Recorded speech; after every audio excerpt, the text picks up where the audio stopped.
Welcome back to Gold Derby. I'm Christopher Rosen. I'm joined by Joyce Ng. And Joyce, what's that sound? Is it Oscar season? Um, I think it's everyone saying, "What the fuck, Life of Chuck." Wow, it rhymed. You did a rhyme. I know. Did you plan that or was that just off the I'm, cuff? I'm, you know, I'm just a poet, Wow. and I know I it. didn't I didn't see that coming. That was good.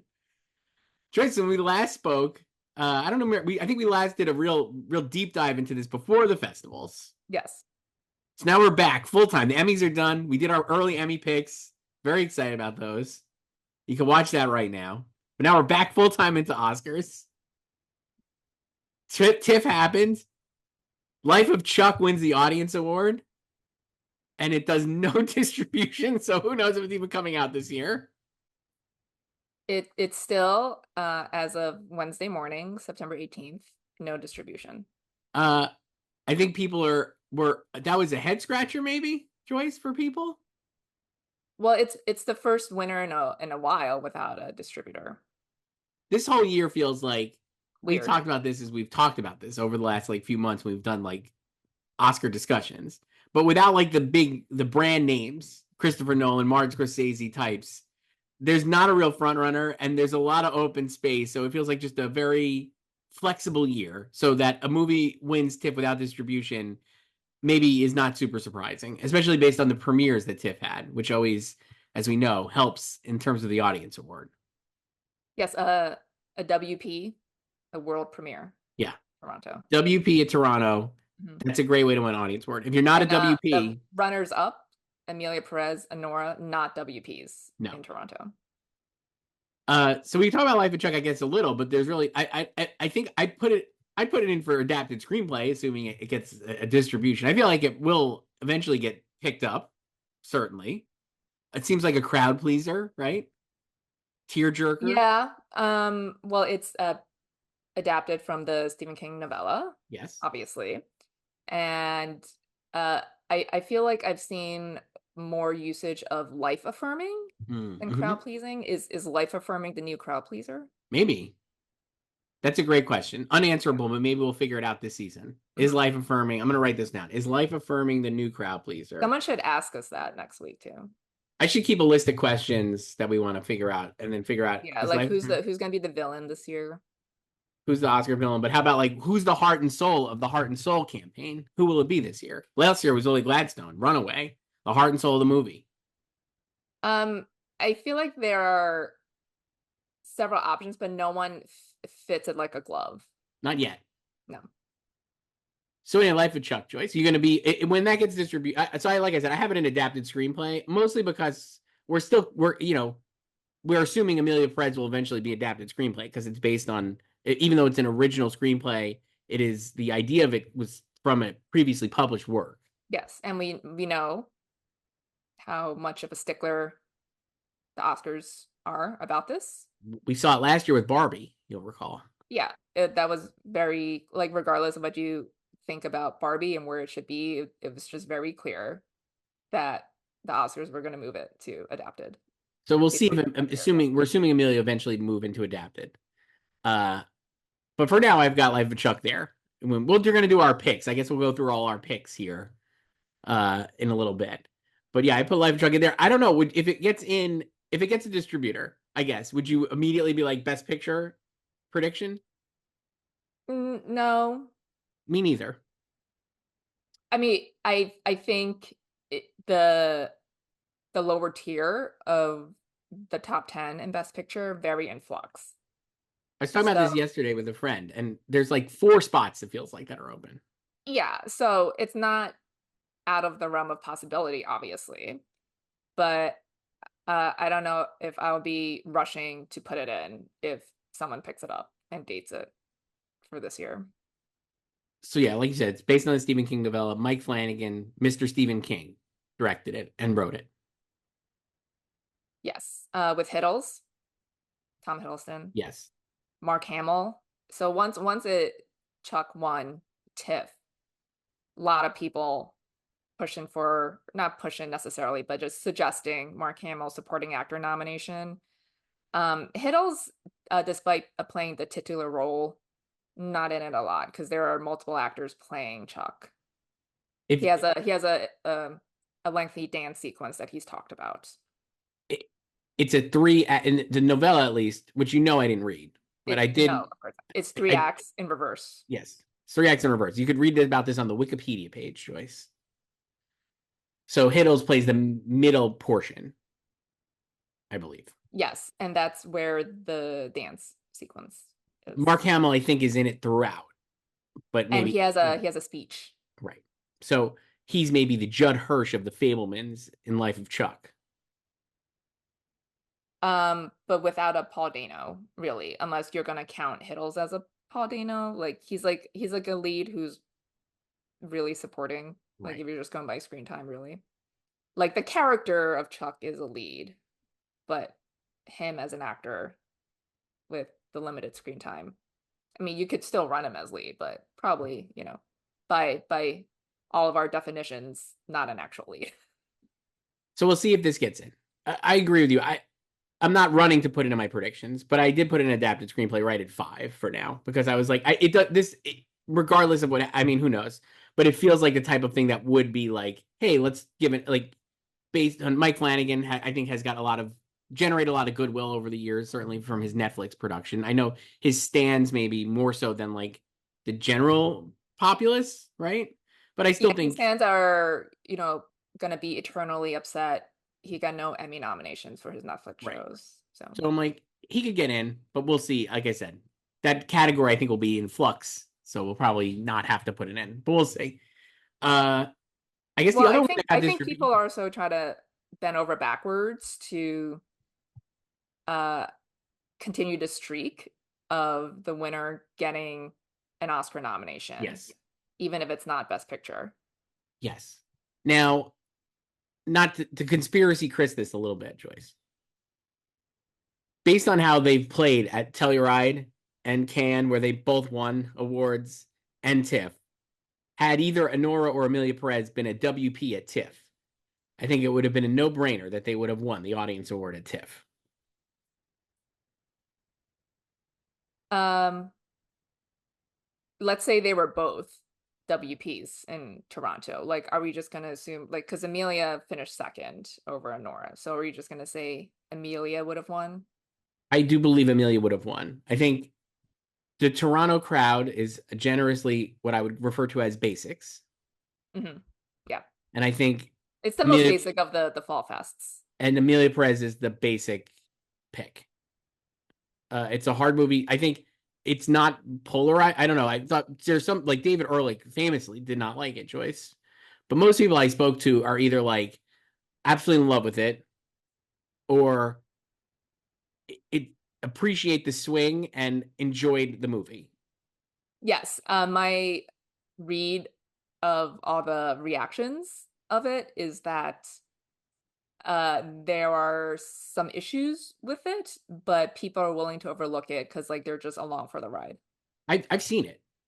Yeah. Uh, not wrong. I would say it was the type of movie where I was like, in the beginning, I was like, not into it. And then it kept getting better and better as it went on. It's one of those kind of movies. And by the end, I was like, like you always said, it helps to have a good beginning and a good end. Amelia Press has an okay beginning, and then and then it like kind of like lost me a little bit. But then by the end, I was like, man, it just piles up really good moments into itself. And I was like, ends up really good. So I was on the end, I was like not in love with it, but I was like positive on the movie. I think it's like a solid movie. And I think people will remember the highs and like really like want to like it more as the season goes on. That was my main takeaway. Right. I am curious, since it's going to be on Netflix, how it will play because if you're not into it in the beginning, and we know how some people just hate musicals in general, and this is also in Spanish too, like how many people will tap out on watching at home on Netflix, you know? I think normies maybe, but also like it's not like I don't know, it was not like I got to turn this off movie. Obviously, I'm watching it at a festival, so you can't like walk out. But I Yeah, was but like, like I think like that is because I feel like, if something like Power of the Dog were not on Netflix, like it it probably still would have lost the Oscar, but I think the discourse around it would be different. Like people talking about like its audience scores, like how normies hate it so much. Because I think if it were a theatrical release, the type of people who actually want to see that movie would see it, and it would probably have like higher scores. You know, Not like those are wrong. totally two different movies, Right. but I can see people just not being into Amelia, and then just stop and just go watch Emily in Paris. You know. Certainly there will be some people who would do that. I think it'll play pretty well on Netflix. I also think it's like it's the meme movie this year for sure. I think there's going to be a lot of memes, and I think Netflix having it will like really help with that. And also it's a moments movie where it's better than this, but it reminded me a lot of like we talked about this. It's better than this in terms of like the way it tells a story, but I think in terms of like the individual scenes and like I'm saying like the moments, it reminded me a little of Ted Lasso season 3, I guess, where it was like you remember we talked about that how it's like the show didn't really work, but there were moments where it worked, divorced from the show, and you'd be like, that's great. And that did not win. It And didn't. But I think that I don't think you can compare it though, because I think it's the baggage of season 3 coming after season 2 versus like this is like one thing. I think this is a very strong contender to win, though I did go make a change. I had it in first since Telluride, but I've made a change, Joyce, there for our purposes today, which we'll talk about, I guess. um, well, we know your fave is Anora, so you put Anora in first. I've Don't had spoil Anora in it. first, Don't so spoil it. Yeah, I know you had an Orin first. Now I have it too. We'll talk about that. but me having it in first is not me thinking it's gonna win. It's just I think it's most likely to get nominated. Sure. Uh, Before we get to our picks, the other movie that I thought had a big festival run, sort of. I think pundits are more excited about it so far than anybody else. But September 5, Joyce, is the movie. Paramount picked it up. Thanksgiving release. So it premiered, I think, at Venice and then went to Telluride. I didn't see it at Telluride. Fail. That's a big, I'm taking the L there. That's an L. Mistake. Was the talk of Telluride in that most people, was the movie I heard from most people like they were surprised by, which is always a good sign. We're like, oh, you know what I loved? September 5. 90 Also minutes. good because that was definitely like pre-festival, not a movie on anyone's radar. Like literally no one was talking about it. Correct. You know. Now, in hindsight, I should have been hip to this from the beginning because I saw Peter Sarsgaard in Houston when I was flying to Telluride. And I was like, if he's going to show up and be like kissing babies and pressing hands for September 5, which is a movie that was not really on anybody's radar, maybe that's like a big thing. Maybe it is a big deal, right? Because if it was Well, just I don't think that him doing press for that is necessarily surprising. Like he did a ton of press last year for Memory. I talked to him for Memory. Remember Memory? sure, I do remember Memory, but I don't think he would have gone to Telluride with Memory. Let's say I don't know. I just was like, oh, it feels like in hindsight it was like a positive. I mean, a lot of famous go to Telluride anyway, even when they don't have a movie. So big at Telluride, like people really liked it. A lot of articles from our sister sites about how this is like a best picture contender, like lying in wait if somebody picks it up. And then they did. Paramount picked it up. Paramount had the international right. It was similar to how the Brutalist was already acquired by Focus for international, but not Focus for US. That was confusing for people. And then A24 picked up the Brutalist, and now it's an A24 movie here. Paramount had it international for September 5 and was seemingly trying to sell it globally or US, excuse me, for somebody else. And they ended up taking it themselves. So now they'll release it, like you said, on Thanksgiving. Yeah.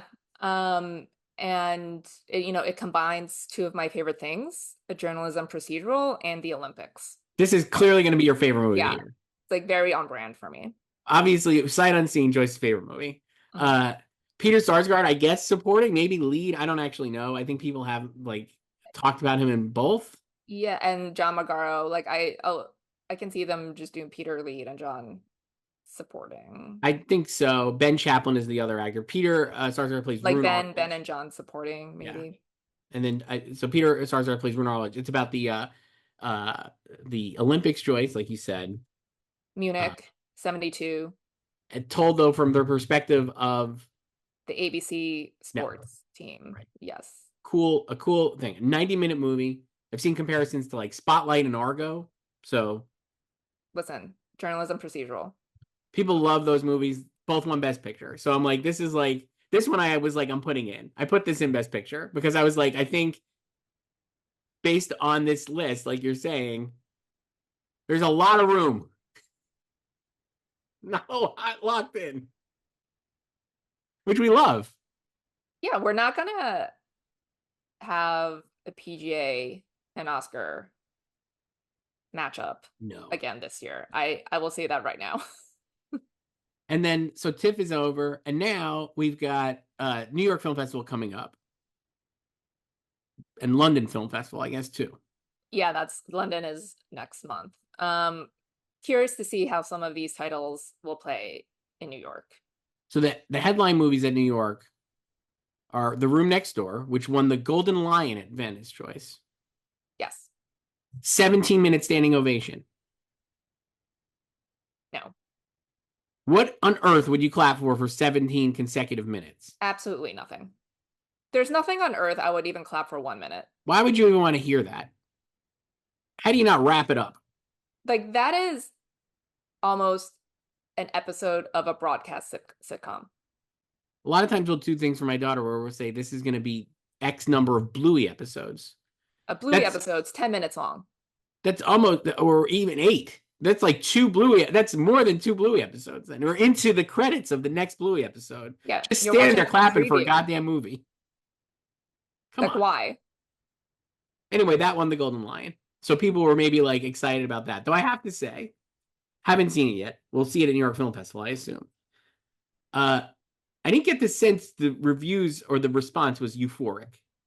No, I think this was something that like pre screening, like people wanted it to work. You know, Pedro, Julianne, Tilda, his first English language film, so a lot of high expectations for it. And like before the awards, it felt like it was more mixed and like some issues with the script too. But yeah, he showed up to the award, so it's like, oh, he won something. So that wins Golden Lion. We later find out that Tilda Swinton and Julianne Moore are both Best Actress contenders now. Tilda Swinton was a seeming lock for supporting actress. This happens every year, where you have like somebody who's like penciled in for a nomination, and then they now switch to lead. So Tilda is maybe this year's Michelle Williams and Lily Gladstone so far. The only difference is I don't think anyone was predicting her to win supporting actress.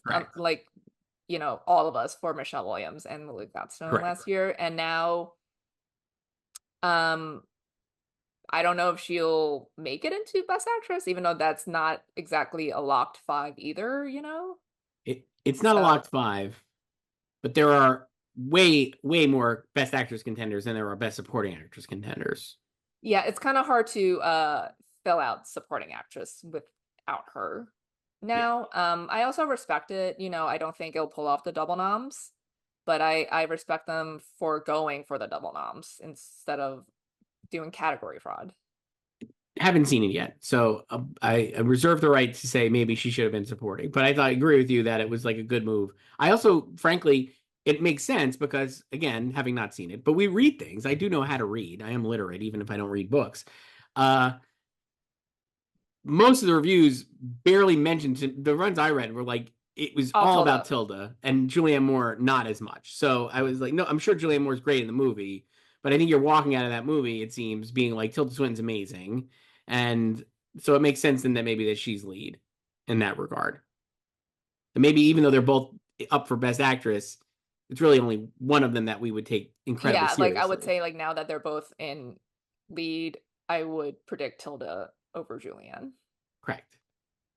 Let me think of what else happened. Well, one movie that did not place at TIFF, that was a popular prediction, I would say. Saturday Night. Played well there, though, from what I saw. Mm-hmm. I think, again, that is a strategy. I wonder if you. So here's the thing, and this is what I would wonder about going forward. If Saturday Night had been a WP, would it have won over Emilia Perez and Anora? I think maybe. And Do you think it finished fourth? I do. I think the only other movie I thought besides Saturday Night that would have placed was Wild Robot, which people were Hmm. euphoric Yeah. about, Crying, tears. weeping. Hmm. I look forward You're gonna cry. probably, but I talked to some other of my friends and they were like they didn't cry. I look forward to seeing that at the AMC near me in 2 weeks. With your daughter. Yes, she wants to see it. One Wild Robot is what she calls it. That's what we should be calling it from now on. I love One Wild Robot. Yeah. Uh, so yeah, I think if Saturday Night had played at TIFF as a WP, it would have probably placed or won. Frankly, I'm that confident in that, but I don't know. I also feel like since it didn't place at all, now everyone is like, oh, this is it. Like it's over. It's done. So here's what I was wondering. I think it would have, if it would have placed or won, I think it would have, everybody would have had it in Best Picture.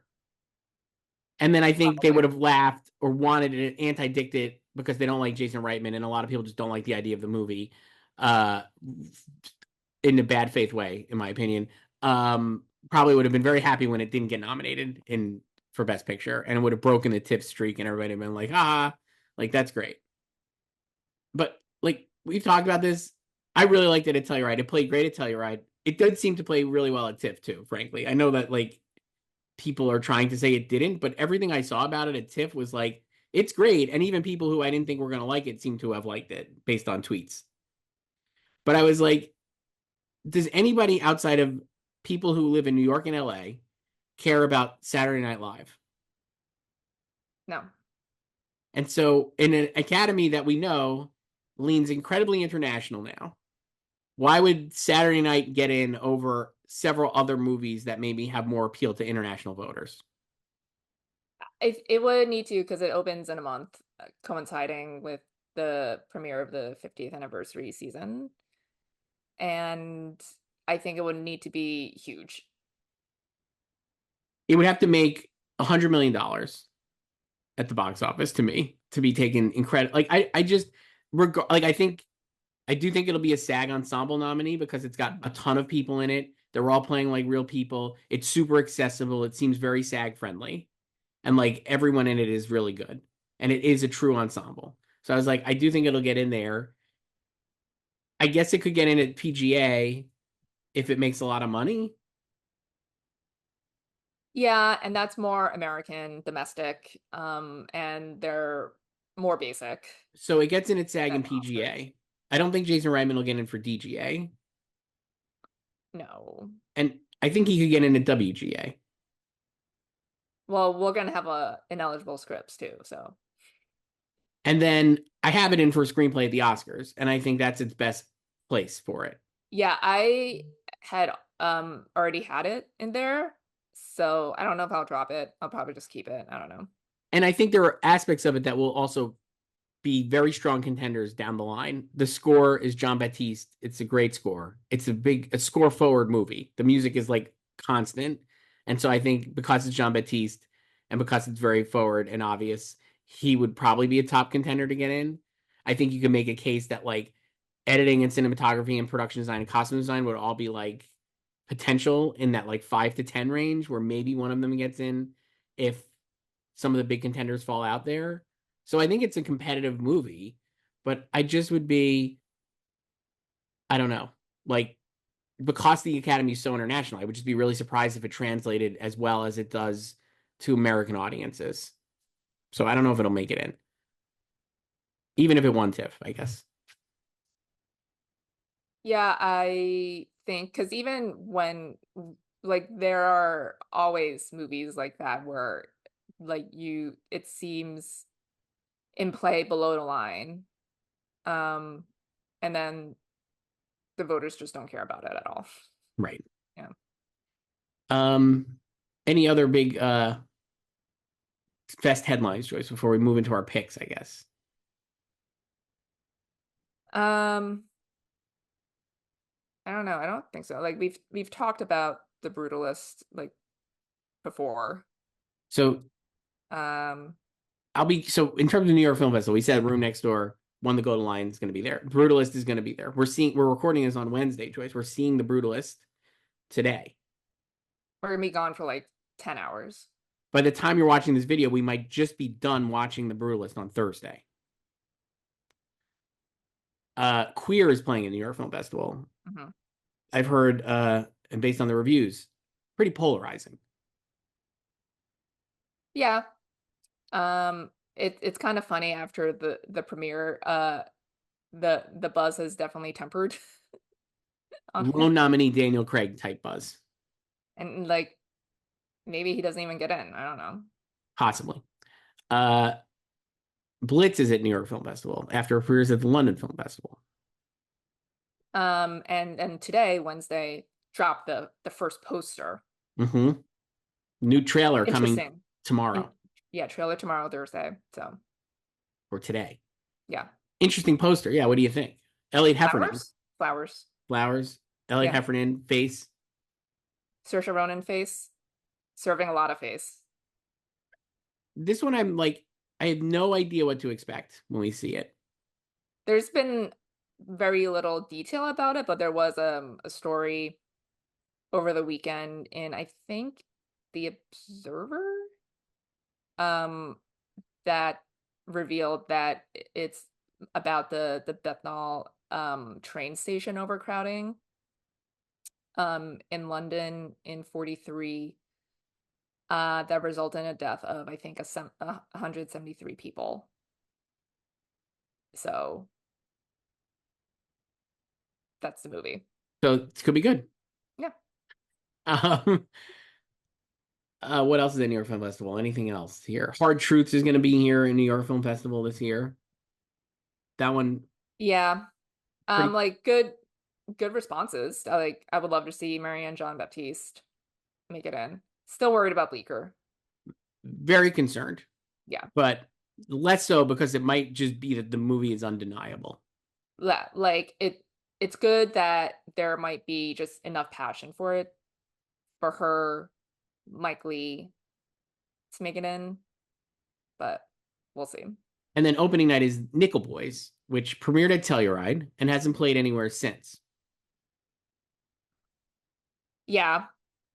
Um, I just knowing what I know about it, you've seen it. Uh, that's definitely gonna be the highbrow movie. Uh, Absolutely. This is a New York Film Critics Circle winner in either director or picture. And the critics will be over enthusiastic for it, I think, because it's one of the few movies this year. This is a weird year for movies, Joyce. Not a lot of A pluses.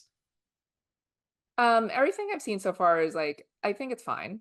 And then, but like, it's also kind of exciting after last year when we did have clear favorites and locks and everything seemed pretty settled early on. Mhm. So it's fun this way.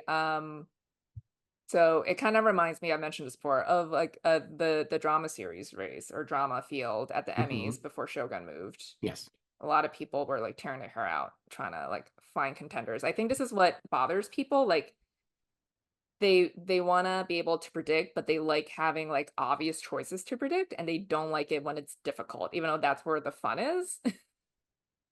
Joyce, stop me if you've heard this word. People don't like to be challenged. Yeah. I think it's also people want to be right. I'm like, who cares if you're right or not? It's just have fun with it. Just pick something. So yeah, I think Nickel Boys will be the critical one. I think a lot of this will be like top 10 best. This movie will be carried through award season by critics and by elite critics. They're like the cream of the crop critics. The New Yorker is going to be like, this is the greatest movie of the year, like that kind of thing. Like New York Times critics pick Manola Dargis writing about how this is like recreating cinema, that kind of thing. Yeah. And the way it's shot, POV style. So I think that's not gonna suit everyone. No. Uh, I thought it was like that was for me not my favorite movie of the year. But I did appreciate that it was one of the most clearly direct, like it's exactly the movie that Ramel Ross wanted. You know what I mean? It's like a fastidiously done movie. Like everything is like exactly the way he wanted to do it. And it is doing something that is unique in that I've not really seen anything like that before, or a swing like this in like a ostensibly mainstream movie, I would say. They need to put from visionary filmmaker in the trailer It above. would really work. Yeah. I think it would be fair. So I think that movie to me remains a contender, and I still have it in my picks. The only issue I have there, like it is like of the movies this year is the most zone of interest coded. Not because of like the subject, but because of the way it is like a very arty movie that is like done specifically to the director's vision. But the only thing I'm worried about is like in terms, it's like obviously less. Saturday Night is less serious, but I'm like, again, will this movie travel international? Like, you know what I mean? Like, will a story about Jim Crow South travel and will international voters, they know about, like, clearly, like, it's nothing here is like uniquely American because like racism is not just American, but like, is this going to be a story that resonates with international voters? I don't know. Um, and we've seen that they don't always. So Now, the thing I think Nickel Boys has going for it, and the reason I remain confident-ish in its placement among the Best Picture nominees, is I think it will be a very high. The people who love it will put it like one on their ballot. I think it's got a lot of potential yeah. there. And so even if an international person is like, I don't care about this, I think the people who here love it will like love it. Like it'll be their favorite movie of the year. So I think it still has a strong chance of getting in for picture. I don't know where else it'll get in. Um, Probably adapted screenplay too, but we'll see. If I like, what if it's women talking of this year? Just picture and screenplay. Mm-hmm. Amazon MGM Orion release, visionary filmmaker taking a big swing with a movie that premiered at Telluride and was met with some if euphoric praise and some muted response. I guess I would say the only difference is I felt like with Women Talking, people were much more high on it coming out of it and predicting a lot more nominations for it. Interesting. Remember like the double supporting actress noms. Well, it had a lot of big name actresses in it. Yeah, and then like Sarah Polley. So in directing. Um so I mean like I think like Ramel is definitely someone who could get into directing just because we like that branch. I think he can get in too. I will go through our picks, but I had him in for a little bit, but I've moved on. But I do think picture and adapted screenplay feel like, oh, like that's definitely in reach, that double. And it would be like the women talking double, I guess.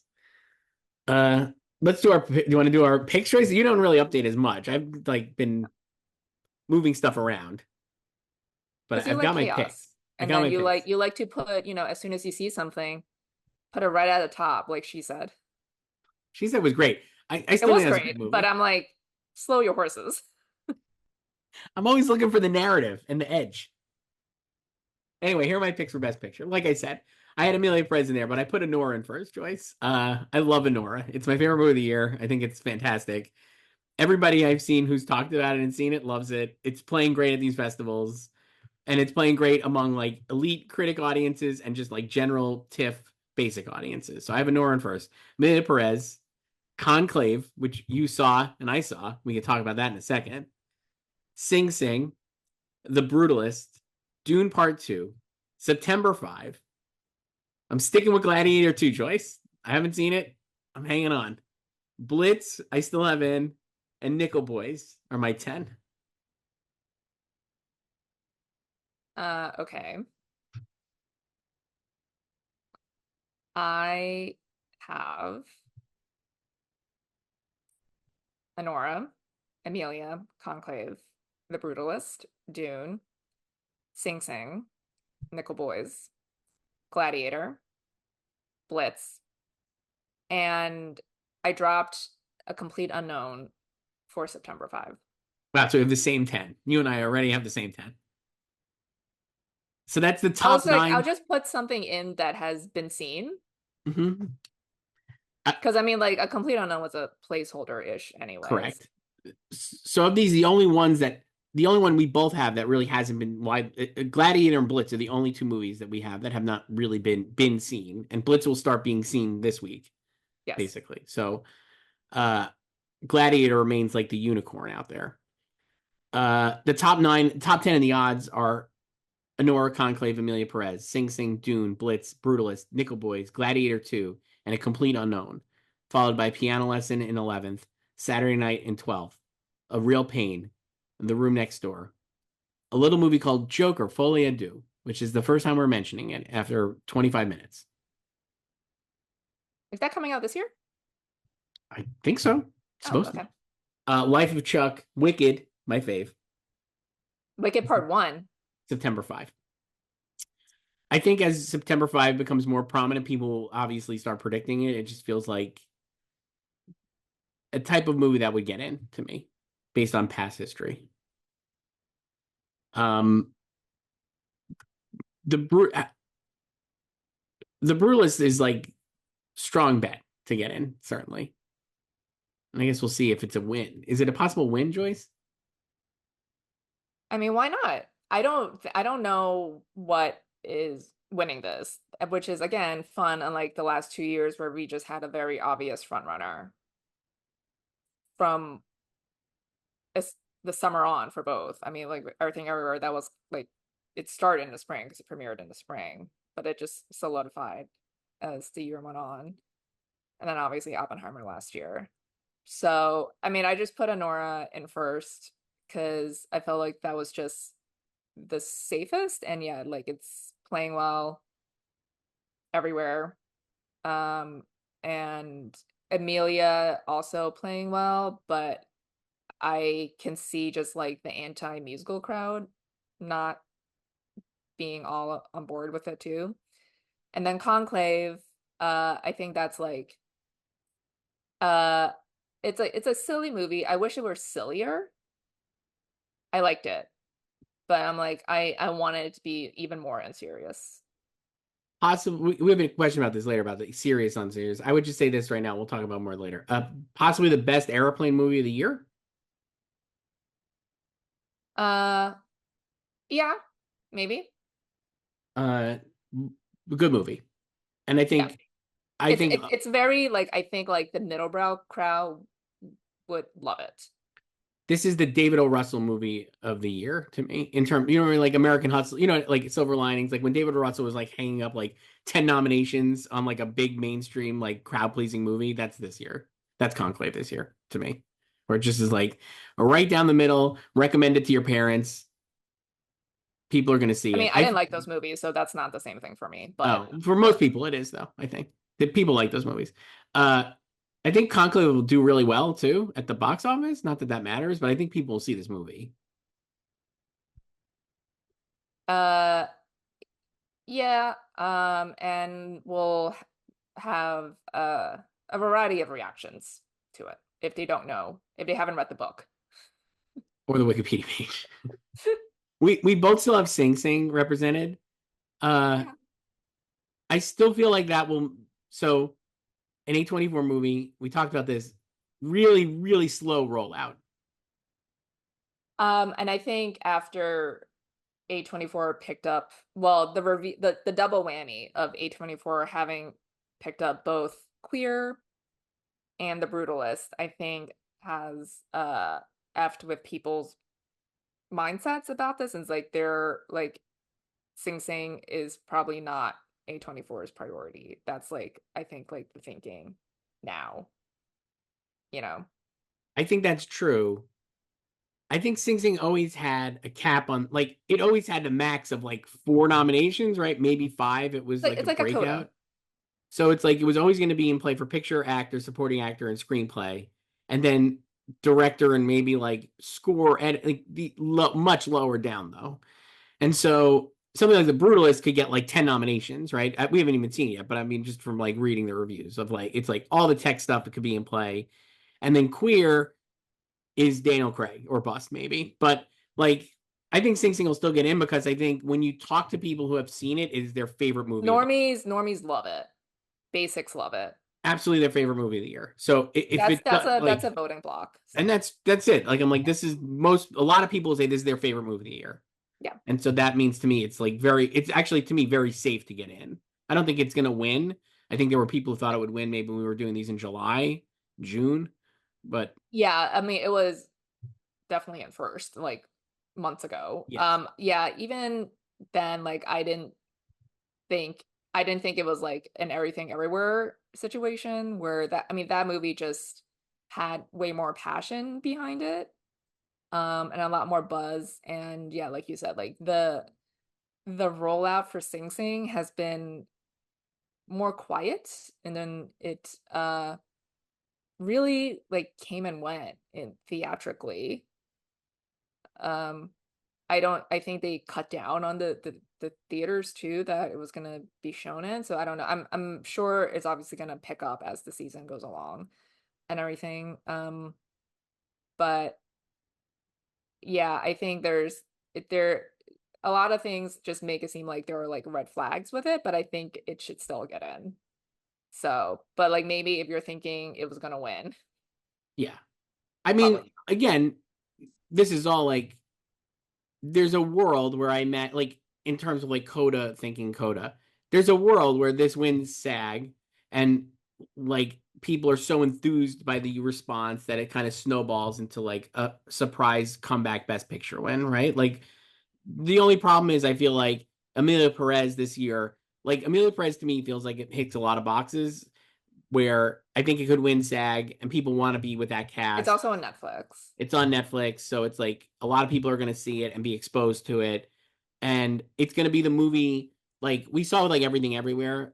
And I'm not value judging the movies, but certainly with like Everything Everywhere and with Coda, I think a lot of those were like you want to pick that to win because you feel like there's a momentum behind it. You want to be part of the cool winning team, right? Like you want to like bandwagon it.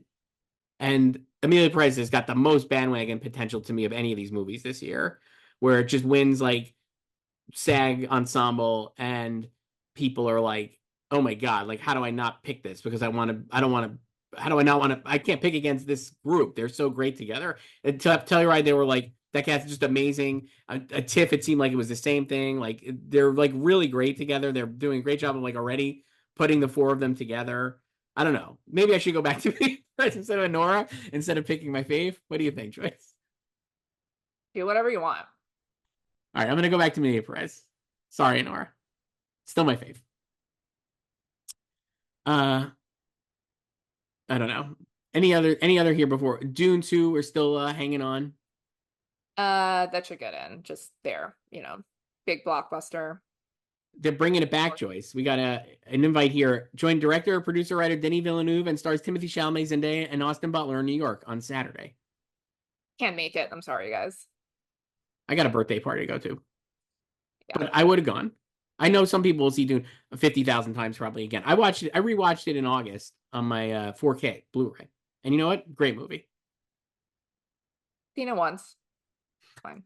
I like it a lot, but uh, and then we'll see about these others. All right, so we have the same 10. So if you're looking for conflict here, not much. I guess of the ones we didn't pick, the one I was most torn with was The Room Next Door. I almost put that in instead of Nickel Boys, frankly. Yeah, I thought about dropping. Maybe I can still do that. Like dropping like Gladiator or Blitz for it, something. But I don't know. The argument for it would be a movie like Gladiator is probably going to be 7, 8, 9 on ballots, and A Room Next Door is probably going to be 1 on a lot of people's ballots, or it could be. But I also was like the response Yeah. to it just didn't read like that to me. Like Nickel Boys, I do think is like that, where people might not like it, but the people who like it will love it. And Room Next Door felt like there's not as much enthusiasm for it among the people who like it. Um, what about Piano Lesson? Solid movie, but I just don't think it'll have the passion behind it for a Best Picture nomination. So I think it's good Yeah. though. Complete Unknown, I think could get into, like we said, it depends on the movie, but I wouldn't be surprised. Saturday Night, I think we laid out the case for is like the problems are that it's a very Americanized story. I think it could get in though, but it would be like a 9 or 10 to me.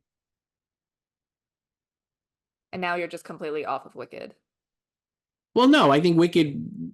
I think one of these movies will pop. I think Gladiator 2 or Wicked, one of them will do really well and pop. I think I'm going Gladiator 2 because I've just been ride or die for Gladiator 2. But I think Wicked will be really good. I think Wicked makes like a ton of money. People are very excited by it. It will, yeah. And so that I think helps. And I think if it's good, like the path for Wicked to me was always like it'll probably do really well below the line, or it could. And like if it's really good, maybe that pushes it in. What about Inside Out 2, Joyce, or Wild Robot? One Wild Robot. Would either one of these get in as an animated movie for Best Picture? Um, I feel like the first Inside Out probably would have gone in with a hard 10. I don't know about now, even though we're saying like 5 different movies could fill out, but or more than 5 movies can fill out the bottom 5. Um, I don't know. I think like the passion will probably be behind One Wild Robot more, you know, especially on film Twitter for sure. Yeah. I mean, who knows with the Academy, but uh, yeah, like Inside Out 2, PGA probably money, Love that money. yeah. Uh, So, but yeah, I don't know about either of them. Joker Folie à Deux. Uh, I'm gonna say probably not, even if it makes a ton of money again. Okay. Let's go to director choice. This feels completely unhinged. I'm just gonna say it right now. I ended up with like five of the four of the top five, I guess, in the odds, and 5 of the top 6. So maybe not. But I don't really feel confident about any of these except for Sean Baker. So I have him in first for Anora. I absolutely think he'll get nominated, and I think he could win. Then I have Edward Berger for Conclave, Jacques Audiard for Emilia Perez, Brady Corbett for The Brutalist, and Steve McQueen for Blitz. Okay. Sorry, Ridley Scott. I don't know if I'm gonna change anything here. It's um maybe I'll just keep this for now. I don't know. Who cares? I have Brady Corbet, Sean Baker, Edward Berger, Jacques Audiard, and Ramel Ross. So you don't have McQueen. No. So you have Ramel Ross instead of McQueen. Yes. And so that was what I was torn on. I kept McQueen because I've had him mostly. I think Ramel Ross could definitely, he's like we said, it feels like the type of pick that the branch would make. So I guess it depends on what I think of Blitz, I guess.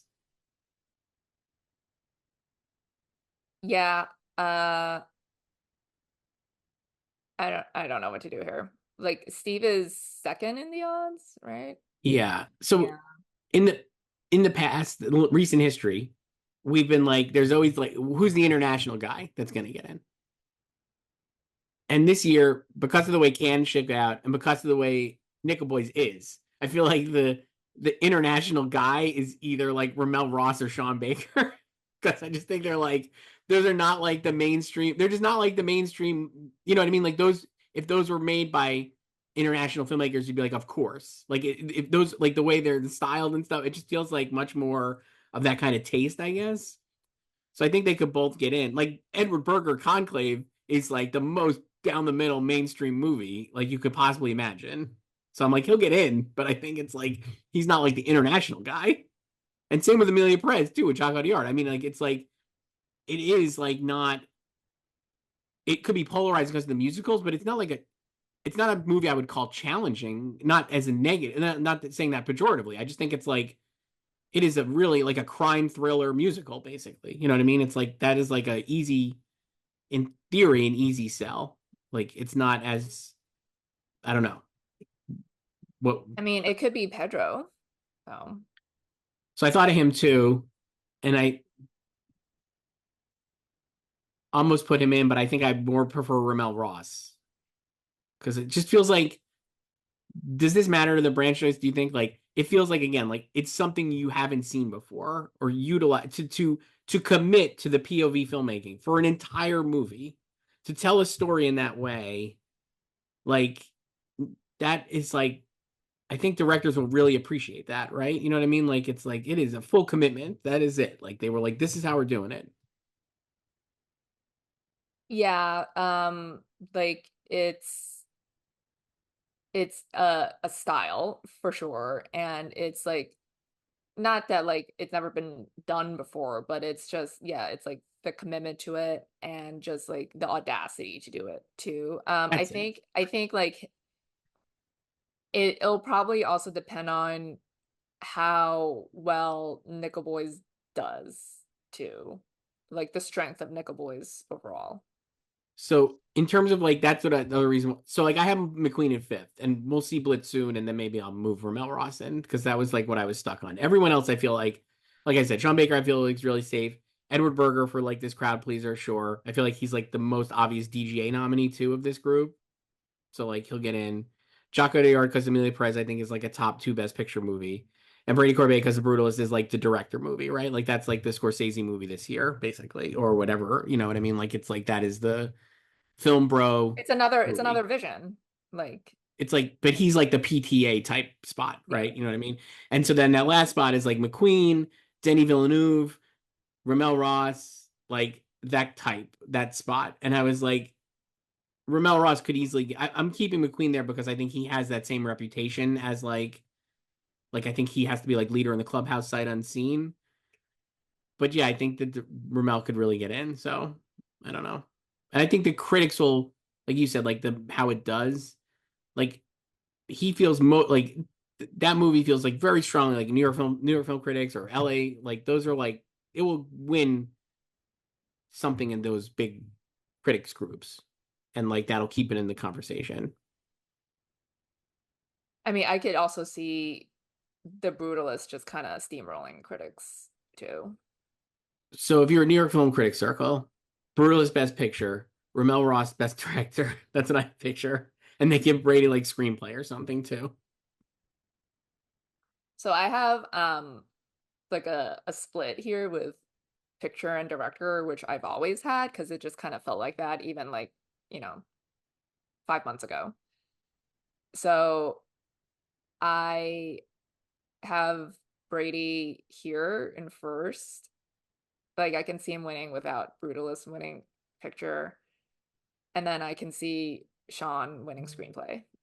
And like that is So, Anora, regardless of whether Anora wins Best Picture.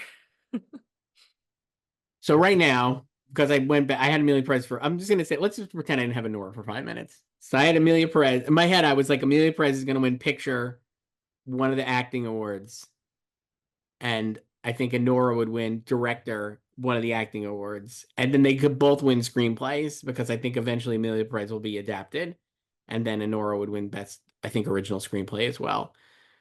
So if you told me right now that like Brady won director and Sean won screenplay, I would absolutely believe that.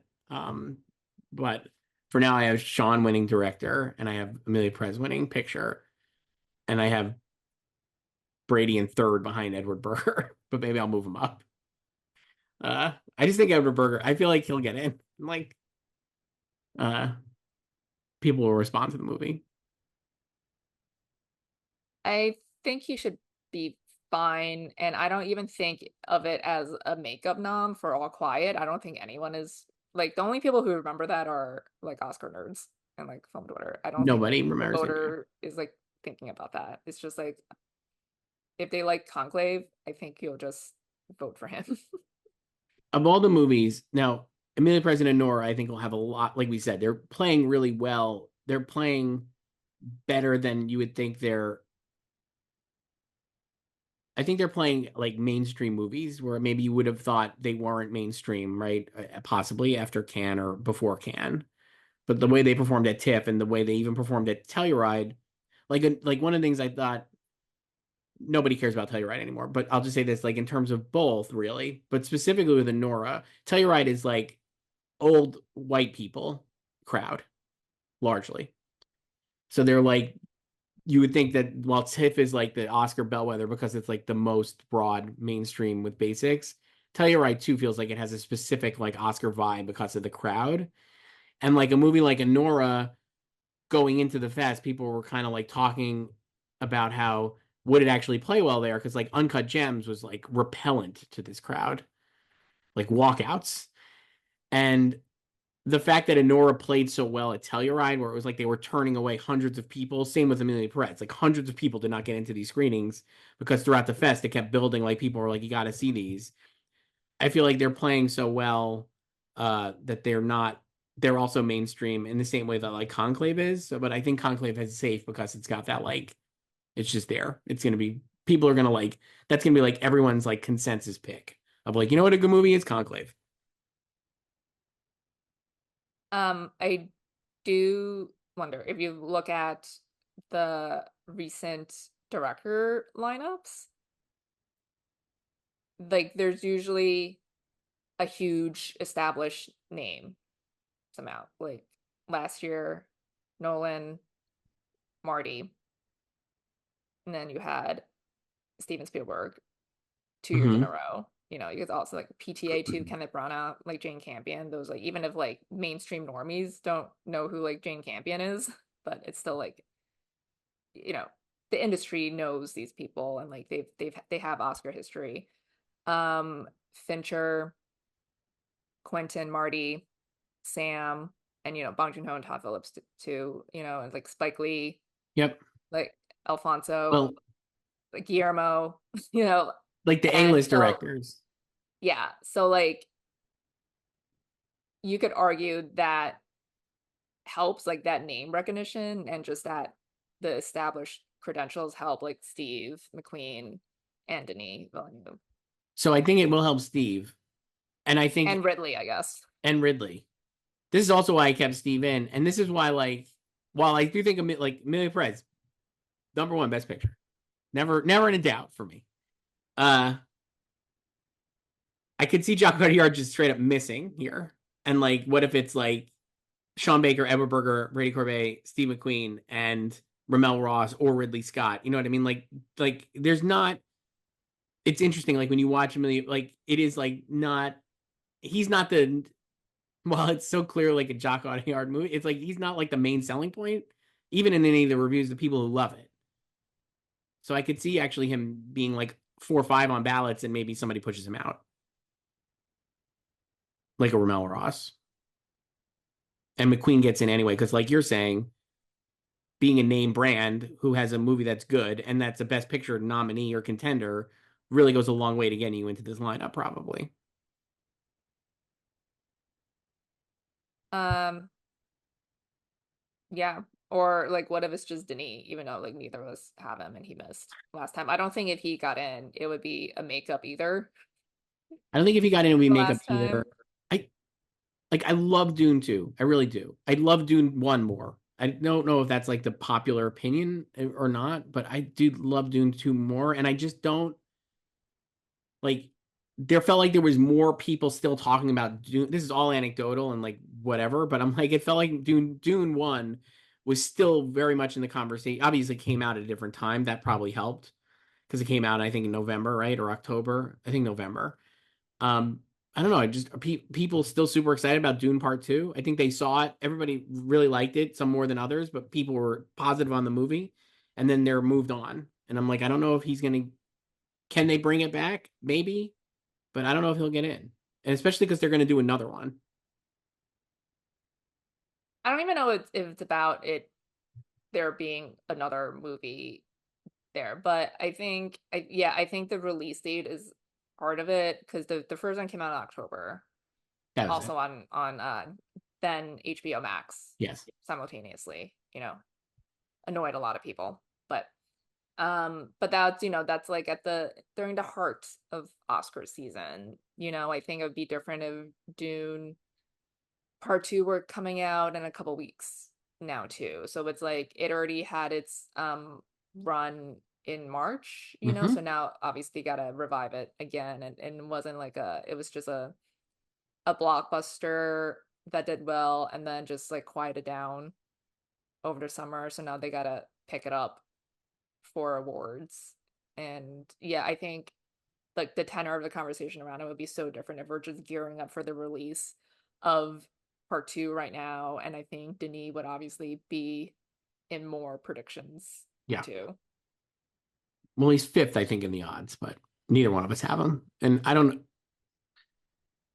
know. Even if I went, like I said, the only person here who has a movie I haven't seen The Brutalist neither, but like widely seen as Blitz, where I'm just putting Steve McQueen in because I think he deserves to be in there, just sight unseen.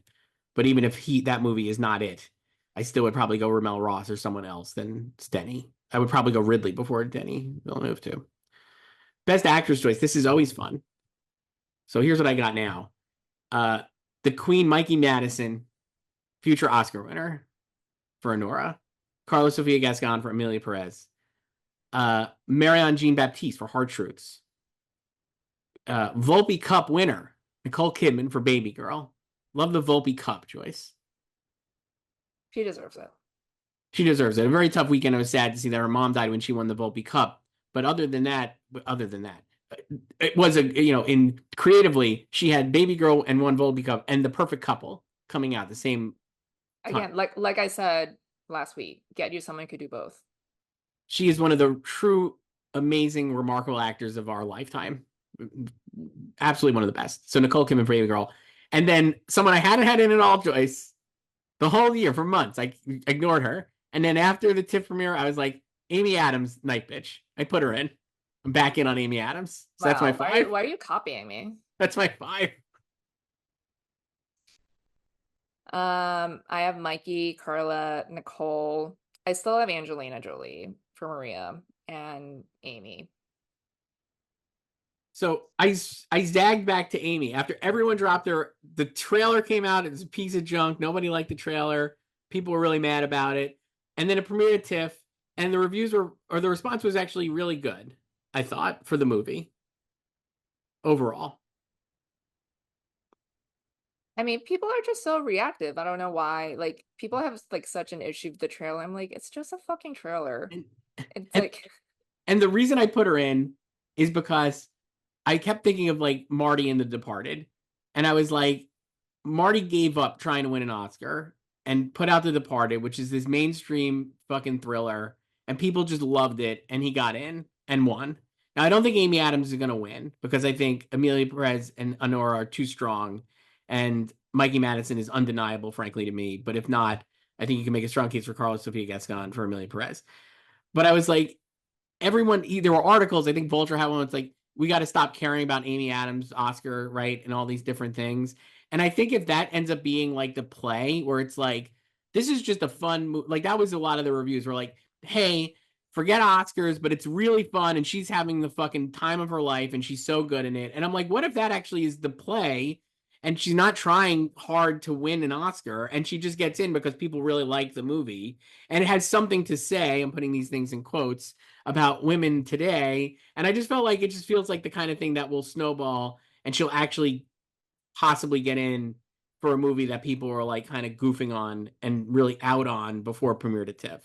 So I was like, I went back in on her after the TIFF premiere where I hadn't been on her at all the whole year because I was like, movie I had heard was very not good and blah, blah, blah. But now I'm like way in. So I think she can get in. I mean, I've always had her. You do. And nothing that has happened the last couple of weeks has really dissuaged me. Like, I am willing to drop her. I might end up dropping her like next week, who knows? But I don't like nothing about the trailer or like the reception when it premiered. They really changed anything for me because I like I've said, like a trailer, like you're cutting that to market to the masses. So, and a trailer is not indicative of a quality of a film. You could have a great ass trailer and the movie sucks, We've you know? seen that. So that's just a trailer. But I could see those reactions coming from a mile away, of course. Like people are gonna react and be like, she's out, she's gone, take her out.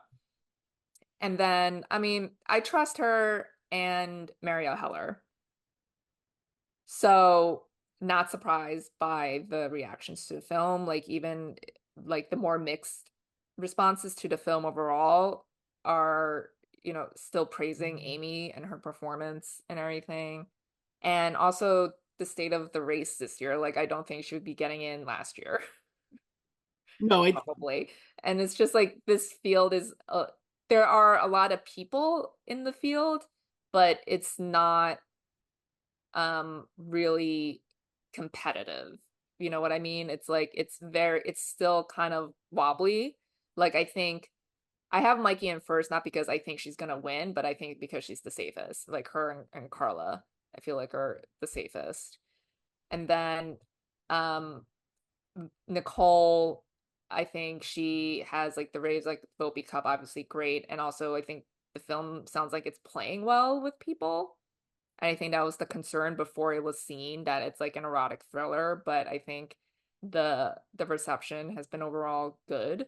So yeah, and then I kept Amy, and I'm actually concerned about Angie I took Angie out. now. I did. So, and like, I mean, when we did this in March, I had Marianne John Baptiste, but I don't know if I'm gonna go there with her yet, even despite the reception to her truths, because I am concerned about Bleecker.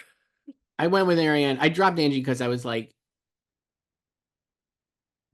just the response to the movie has not been so wild, which I don't think anybody. It's not like you were gonna walk out being like a Pablo Lorraine movie. This is like the greatest movie ever. But The reaction was expected, I would say, if you know anything about Pablo Lorraine movies. in terms of this triptych of movies that he's done, the response to, again, this is me just reading the crowd.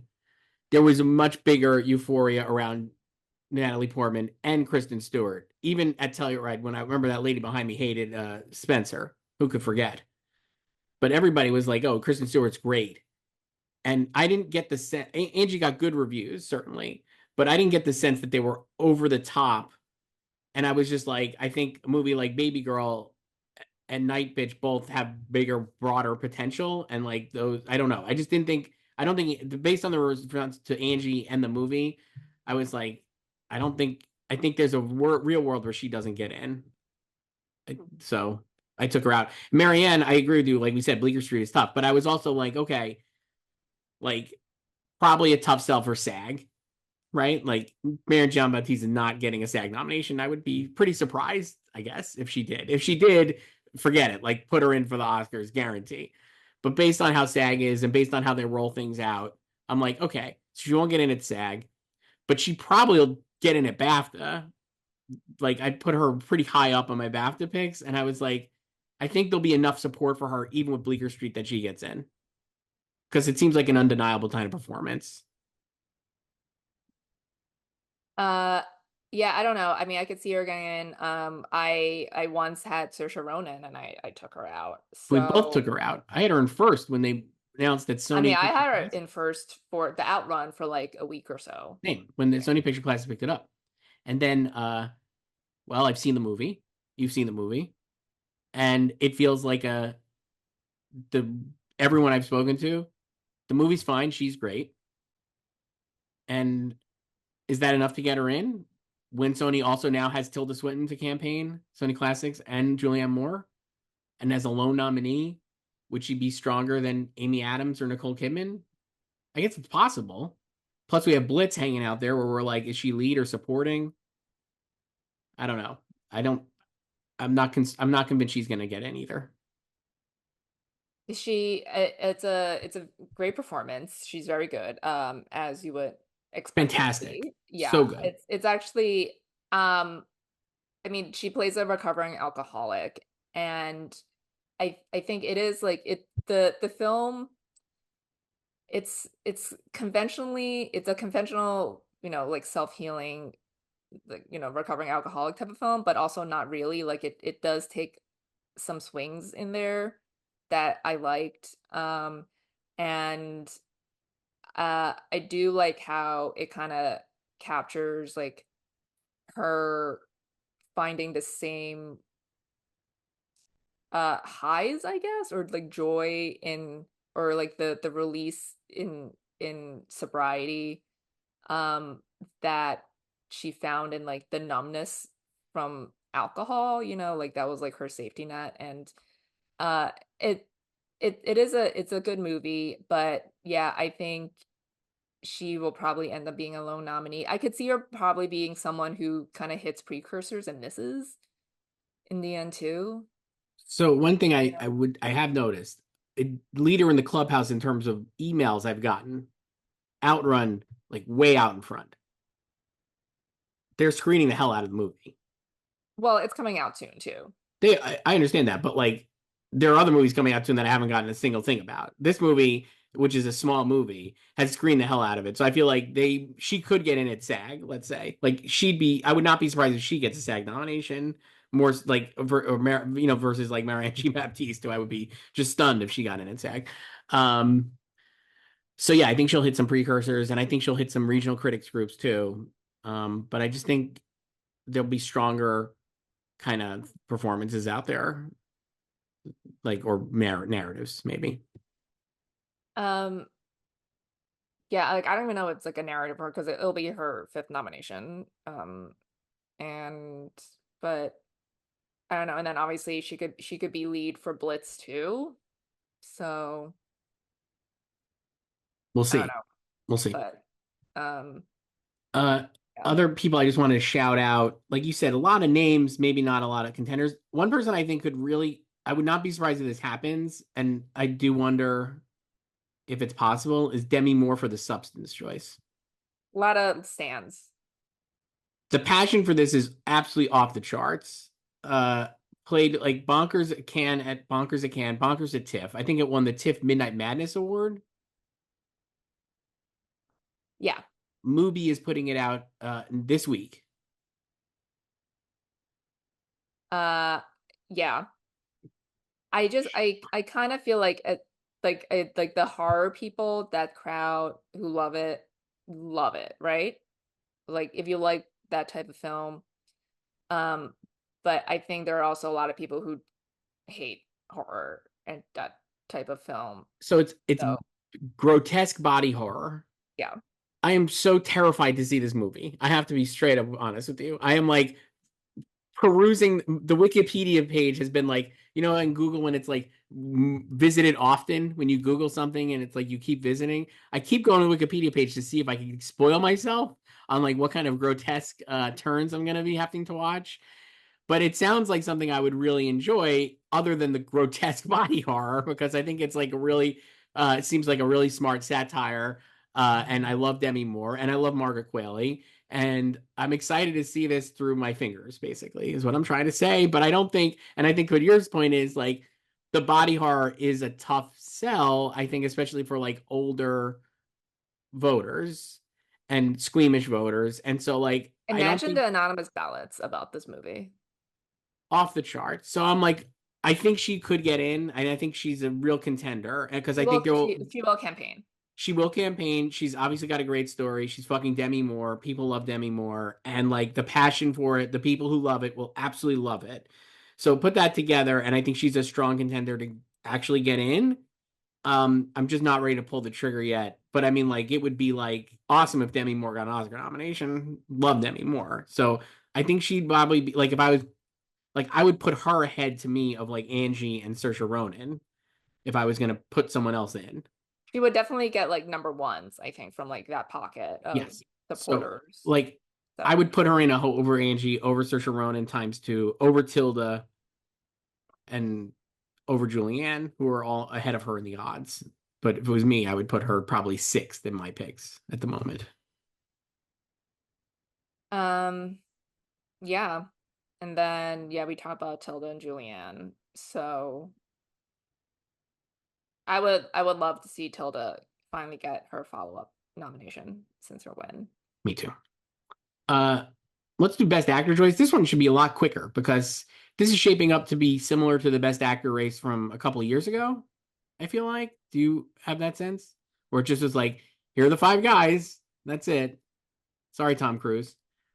I've Adrian Brody for The Brutalist, Ray Fiennes for Conclave, Coleman Domingo for Sing Sing, Timothy Chalamet for A Complete Unknown, and Daniel Craig for Queer. I have the same. Do you have Adrian winning right now? Yes. I wanted to, frankly, based on the response to Queer, I was like, let me look to see who else I would seriously consider putting in here. And there's no one right now that I could seriously consider putting in here. No disrespect to these performers. John David Washington is in sixth. You know, I talked to him at Telluride, Joyce. Congratulations. Man, he fucking rules. What a cool dude. He was on my flights. That was my icebreaker because I flew from Newark to Houston and then Houston to Telluride. Can't believe you flew from New York. That's where I live. And he was great. And he, you know what? He loved Anora. He's like, I love Sean Baker. That's a vote for He Anora. saw Red Rock. He was like, I saw Red Rocket 3 times, and I was like, I seen it twice, and it fucking rules. So anyway, John Day Washington is sixth. Joaquin Phoenix is in seventh. Paul Mescal is in eighth, and then we have a double Sebastian Stan for A Different Man and The Apprentice. I mean, I can't get enough of Seb. So if the top three feel really safe to me based on how this category is. And then it's just like, what is a complete unknown? Like, what, like, is it going to be good or bad? So if it's bad, this category will put a crazy, be crazy because I think I'm not really certain Daniel Craig is a lock either. Me either. I don't think he's getting SAG. So I agree. So I was like, I have John David Washington getting in at SAG. So John David Washington will absolutely get in at SAG. Daniel Craig will not probably. I don't think it'll be screened enough, and it's a difficult movie, and I'm just like, no. Will he get in at BAFTA? I don't know. And will he have critic group support when Adrian Brody? So I'm like, maybe he doesn't get in at all. I think people want Daniel Craig to get an Oscar nomination. They do. And they wanted people definitely before it was seen, they wanted Queer to work. And maybe it works. We haven't seen it. I'm just going on like the people I've noticed, the people who really like it, and the people who are out on it are out on it. Right. I think what I mean is I think people were expecting like universal praise after it premiered.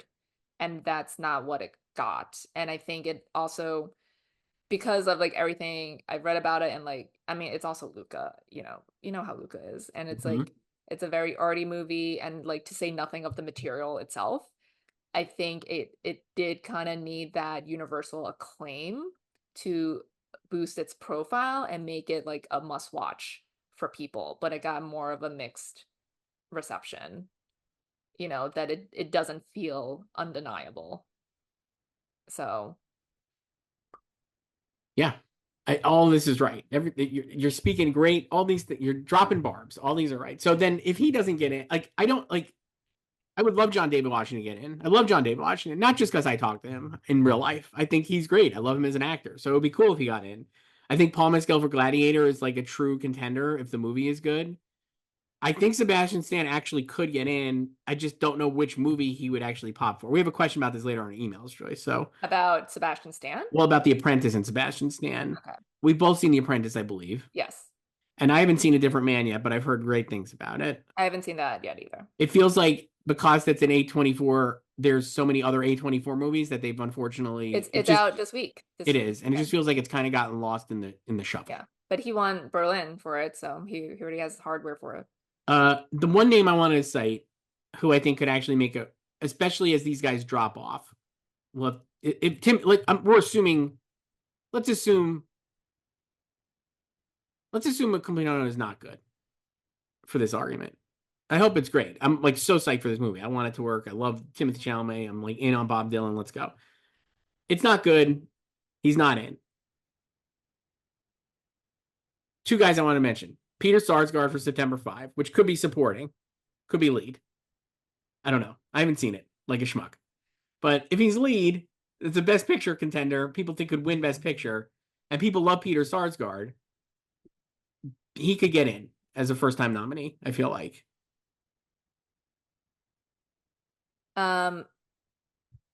Yeah, this was something that was discussed with him last year of memory, because he won Volpe. Yes. From memory. And then it got a catch-up entertainment. Picked the movie. It released in December. And Jessica Chastain got a Spirit nomination. Yes. So yeah, like he's a, veteran actor who's worked with everyone likes him. Like first nomination. It's like a lot of factors there. I think he's like someone people would like to see get recognition. Yes, and I think the industry would like to see him get Yes, recognition. that's what I mean. Like Yeah. people like in the industry, people he's worked, people who'd be voting for him, you know. So I think it depends on where they run him and like whatever, but I do think he's like a legitimate contender. And maybe he should even be taken more seriously right now than Daniel Craig. If you think September 5 is like a true Best Picture contender, then like he'd be more likely than Daniel Craig as a lone I mean, nominee. they're kind of the same because they're like they've been around like similar ages, like never been nominated, you know. Correct. So he's one person I want to shout out. And then the other one that you're gonna laugh in my face. But what if we have a Glenn Powell come back for Hitman? I have him getting in at the Globes. So he's a Globe nominee. He could potentially get in at SAG. I don't think it's that far field. They nominated Adam Sandler for Hustle. Now I fucking loved Hustle, but I mean that is a crazy nomination. And Hitman is much better than Hustle, and Glenn is, I think, taken more seriously maybe than Adam Sandler. So I'm like, he could have like two precursors in a field where maybe there's flexibility if the complete unknown is bad and Daniel Craig and Queer is the lone nominee and not the passion is not there. I mean, it's possible he could come back. I think if he were to get those two, I think he would just miss in the end. I think he would miss two, but I don't think he's like buried in the odds. But I actually think he's like top 10 right now to me in the odds. You would. But don't you think it's like legitimate though? I mean, like I don't think it's that crazy to think he's like top 10. I mean, I don't think past like 6 or 7 really, but I Okay. would have him not in 10 in my mind, Okay. really. So like I would probably have like Peter in mind, like Paul, Peter like and even Paul. Joaquin, you know, like obviously John David. I So don't know like who else. Peter, Paul, and John David, I think would be next in line for me. And then I I mean, like, think yeah, you could Glenn. like either Seb performance. Yeah, I would say we'll talk about this. We have an email about it. I think having not seen A Different Man, I think he's great in The Apprentice actually, and so I think he Same. could be potentially in, but we'll see. Supporting actress, Joyce. Here's what I got: Zoe Saldana for Emilia Perez, number one with a bullet, winning. Daniel Deadweiler for The Piano Lesson. The God Selena Gomez for Emilia Perez. Isabella Rossellini for Conclave, and Felicity Jones for The Brutalist. I have the same. Anjanae Ellis Taylor is in third. I took her out right after I saw Nickel Boys. I took her out after hearing about Nickel Boys. So she's great. She's got like two scenes. Uh, I don't think that's an acting movie. No disrespect to the cast. I think they're all great. I had Tilda in here Same. until she moved, and I was like, fuck my life. Who am I gonna put in here now? So then I just put in Isabella. So I put in Felicity. I had I Isabella. already had Felicity after all the Okay. brutal Um, stuff. let's talk about Isabella Rossellini in Conclave. She has a scene. Like she has more than one scene, but she has like a like Oscar clip scene. She's in the movie and she has one single scene that is like she's in it a lot. There's a scene where she's got a couple of scenes with Rafe, but she's got one scene that is like a standout scene. Oscar clip. When I saw it at Telluride, and she had barely been in the movie, she has the scene. Fucking spontaneous rip roaring applause. The whole crowd couldn't wait. And then I was talking to my friend at TIFF when I was like, when Isabella Rossellini has her scene, what was her response? And she said, spontaneous rip roaring applause. And I was like, absolutely getting Oscar nominated. Like that's it. Like that is she's got the one scene and people love it. It's absolutely perfect. And I think she'll just get in on that scene. So that's it. See, I love the difference between festival screenings and just like regular screenings because zero reaction to anything that happened in No, Conclave at my screening. of course you're in a sterile room with nobody talking. Which is what I prefer. Like, you know, I hate noise in screenings because I can't hear the next line of dialogue. This is why we need to normalize closed captioning in theaters. Uh, well, anyway, so I have her in, and I think if people see the movie, they might be like, "What? Why? She's barely in it, but she's getting in." I'd be really surprised if she doesn't get in. I mean, I'm not as confident as you are, but this field is emptying out, really. I mean, this week-ish, we got confirmation that juror number 2 is coming out, so a lot of people are back on the Toni Collette horse.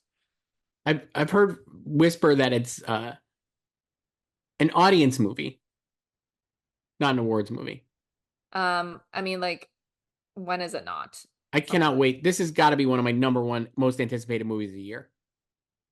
And yeah, I'm not gonna do her right No, now. no. So, Uh, um, but I think I have Zoe winning, but you could also, I think a lot of people also feel like she or like Netflix should run her in lead too, because lead is still open in terms of like win possibilities and even just like the five, so they could go for double noms for mhm. Emilia Perez, or I don't think they would do this, or they could switch Zoe and Carla because I, Zoe's the actual lead of the movie.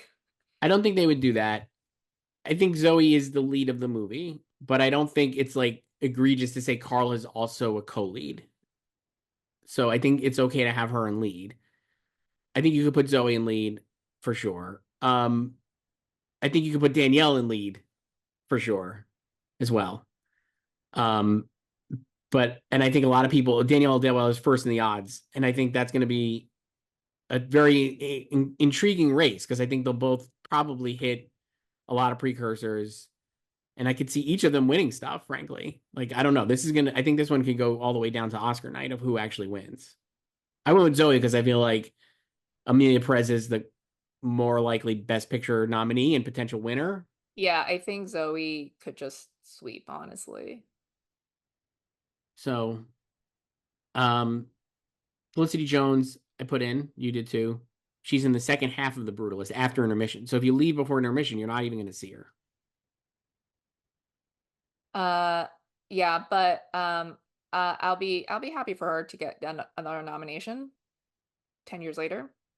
So So, you mentioned this category cleared out. Tilda Swinton, I feel like would have been an obvious nominee. Like you said, not a lot of people had her winning, but I think like in terms of like the who's getting nominated, it felt like she was on everybody's list. yeah. So that's why I was like, I don't, because I had like my 4 already. But I think I mean, I already had Selena Gomez anyway, but I think Tilda leaving the category firms up Selena even more. We talked about this a little bit the other day, and I saw it already getting picked up by the Selenators, Joyce, which I appreciate. I salute you. She's the They heart and remember soul. you from the Emmys, They so should. She's the heart and soul of the movie.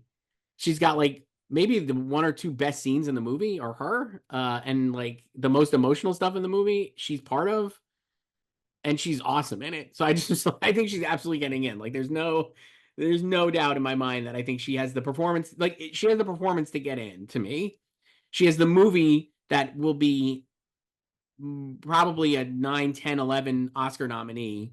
And she clearly has a lot of like the industry. She's got a lot of friends. She's got Marty and Steve and Meryl. People love Selena Gomez, and that will help her. She's and in the crowd. like I said, the other night after the Yes. Emmys, Yes.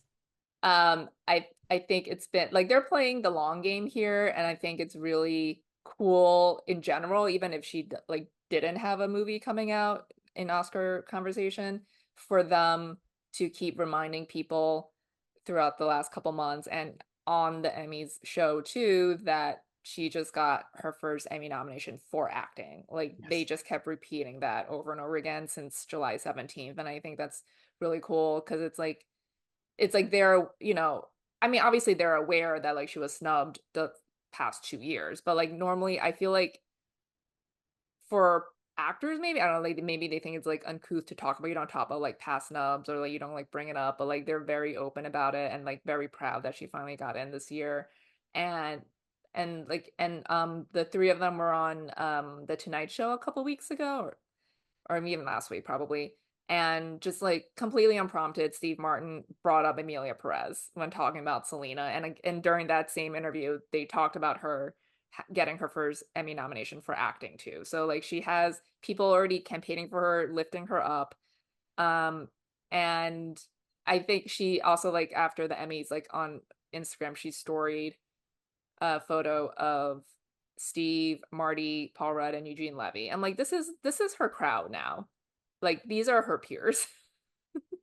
And like, I'm just like, I also, I just think it's great. I think they're like, it's really, it does, like, I know everybody's a phony, but doesn't it feels actually genuine to me? Am I a sucker for thinking this? Like, it feels genuine to No, me. I mean, I've always loved Selena Gomez. Well, I mean, like, in terms of like more, like, I trust, like, I trust Martin Short and Steve Martin. I trust them Sure, as like, yes, I think they genuinely love Selena Gomez and and I working with think, her. They're an iconic trio. and So I think if they didn't like her, maybe they would still do the show or whatever, but like they would not be as well. Like Martin Short, when he remember when he hosted Kimmel and he talked about, he was like, I was he tells expecting that to see, story all the time. He I was know, driving to work and he was afraid, like, because we only met over Zoom, like, what if she's a nightmare? And then it was like, she's the sweetest person. And then I mean, it was also SpawnCon for Rare, her makeup brand, of but like course. she did his makeup and she kissed his forehead. It was so adorable.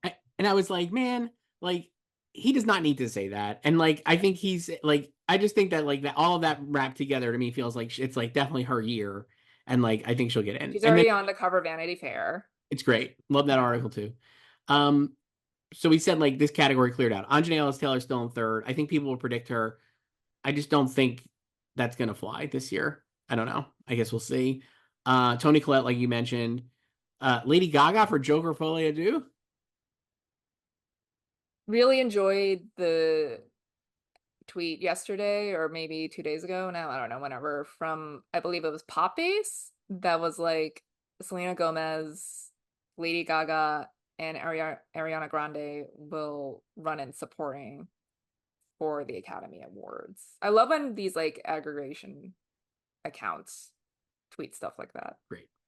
Yeah. You mentioned Ariana Grande for Wicked. She, I think, has got to be. Though I'm not taking her that seriously. Joan Chen for Didi. I think people were excited by at one point. I'm sure I had her in there in early picks. I don't I mean, remember. maybe if the season ended in July. I've seen the movie. She just isn't in it that much, frankly. Uh, this so two other before we move on. The others I wanted to bring up.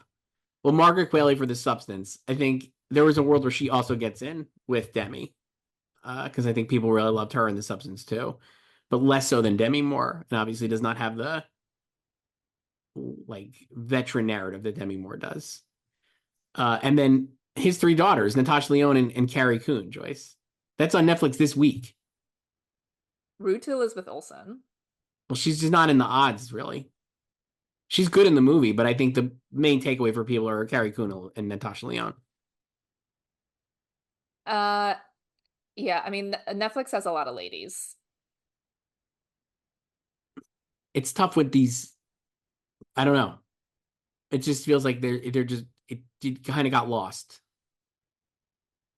Yeah, I mean, I think the what you're hoping for it now is like it's out early enough that like it could just build slowly and find a fan base and an audience, I and I think the fans. best hope for it is a Gotham Award nomination for Natasha Lyonne, and then a New York Film Critics Circle win for Natasha Lyonne, and it gets back in the conversation like that. But I think Carrie Coon is the issue because maybe she's the best part of the movie. I prefer Carrie Same. of the three. And so they're all great, but Carrie's the best part of the movie, and like the push is for Natasha. So I don't know, but Remember when I had Elle Fanning here somehow? mhm. Not somehow, like no shade to her. I just don't remember adding her, but It I was a did. fever dream, maybe. Uh, a supporting actor, Joyce. This one is also somewhat firmed up, maybe, but here's my picks. I have Kieran Culkin for Real Pain. I have Denzel Washington for Gladiator 2. Guy Pearce for The Brutalist. First time Oscar nominee, Guy Pearce. Clarence Macklin still for Sing Sing. And then my last pick is Mark Edelstein for Anora. Of course you did.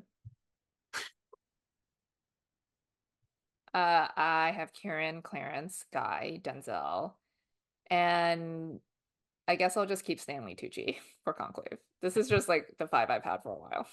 So having seen Conclave, how confident are you in Stanley Tucci now? Not really. Okay. That was my takeaway too. Here's why I put Mark Edelstein in Anora. He plays the ultimate fuckboy in the movie. He's like Russian Timothy Chalamet. And I was just like, I think he could be a coattail nominee because the passion for the movie is so strong. And Emilia Perez, Edgar Ramirez is really good, but he's in like two scenes. He basically plays James Woods in Casino. And I'm just like, I don't think that's gonna work. So I was like looking at movies that I thought would do really well other places. And I think the only thing that's holding me back is that the heart and soul of that movie is Yuri Borisov, who plays one of the Russian goons with a heart of gold. And I was like, he could possibly make it in, but I actually think the louder and more like you walk out of the movie like that guy was so crazy is Mark Edelstein. So I think he could get in as the fifth nominee. Uh, yeah, I don't know. I think he feels like someone who would campaign. That's just like my read of him. And I think it's interesting that, like we've seen a lot of campaigning from like, like Selena already, but they've been kind of quiet with Mikey, not really out there with Mikey yet. So I was talking to somebody about this and like maybe got not a negative, but gotta maybe you could do a little like media training. You know what I mean? Just get her ready for this. It's just interesting because it's like this is not like it's her first role or anything. Like she was on better things, like she's been in the biz. She's a veteran at this point. So, but yeah, they haven't really. She's a veteran, but never put out in front of something like this. That's the difference, I think. No, like this is like a lead role for her. But it's even like, like last year, like I mean, obviously a different type of movie, but like Hills Flower Moon premiered at Cannes, right? And like they're already like doing stuff with Lily Gladstone, like in the lead up into the fall. Obviously they have the bank stuff because of the impending strike, but still, she like, and it that hasn't really happened with Mikey yet since Cannes. It's true. Um, this category is a little. We neither one of us have Sam Jackson. No. And the thing was is like I did have him before. I never had him in first, and he was first in the odds, but like just knowing his role in the film or just the role in the play, I didn't put him in first because I was like, I don't know if that's like enough for him to win. And then just, the reception to the film, I feel like the raves are mostly reserved for Danielle. Right. And Ray Fisher. Yes. So when I saw the movie, I was like, I don't know. Sam's really good in it. Like they're all good. It's a good ensemble. I actually think he can get a SAG ensemble nomination, to be Yeah. real, and he might get in at SAG also, but I don't think he'll make it for the Oscars. Uh, the reason I dropped Stanley Tucci having after seeing Conclave is that I don't think he's got like the big scene that he needs, and there's so many other guys in the movie who I think it's going to be hard to consensus around one. You have Stanley Tucci, you have John Lithgow, you have Carlos Dietz, who I think is really good and will be memorable, certainly. And who else? Sergio Castelletto, who plays the Italian cardinal. Just Tedesco. fucking awesome. That guy ruled. He was so good. There's just so many guys that Yeah, I was all the Cardinals are good. like, does he, Lucian Masamata is also. Yeah, Adeyemi. Yeah. So I'm like, Stanley Tucci is great. He's Stanley Tucci, but there's not like nothing in the movie made me think he would elevate above any of the other four or five guys I just mentioned. So that's why I took him out. No, but then I feel like if it is just like four locks, let's say, and like who knows if even these four people are locked.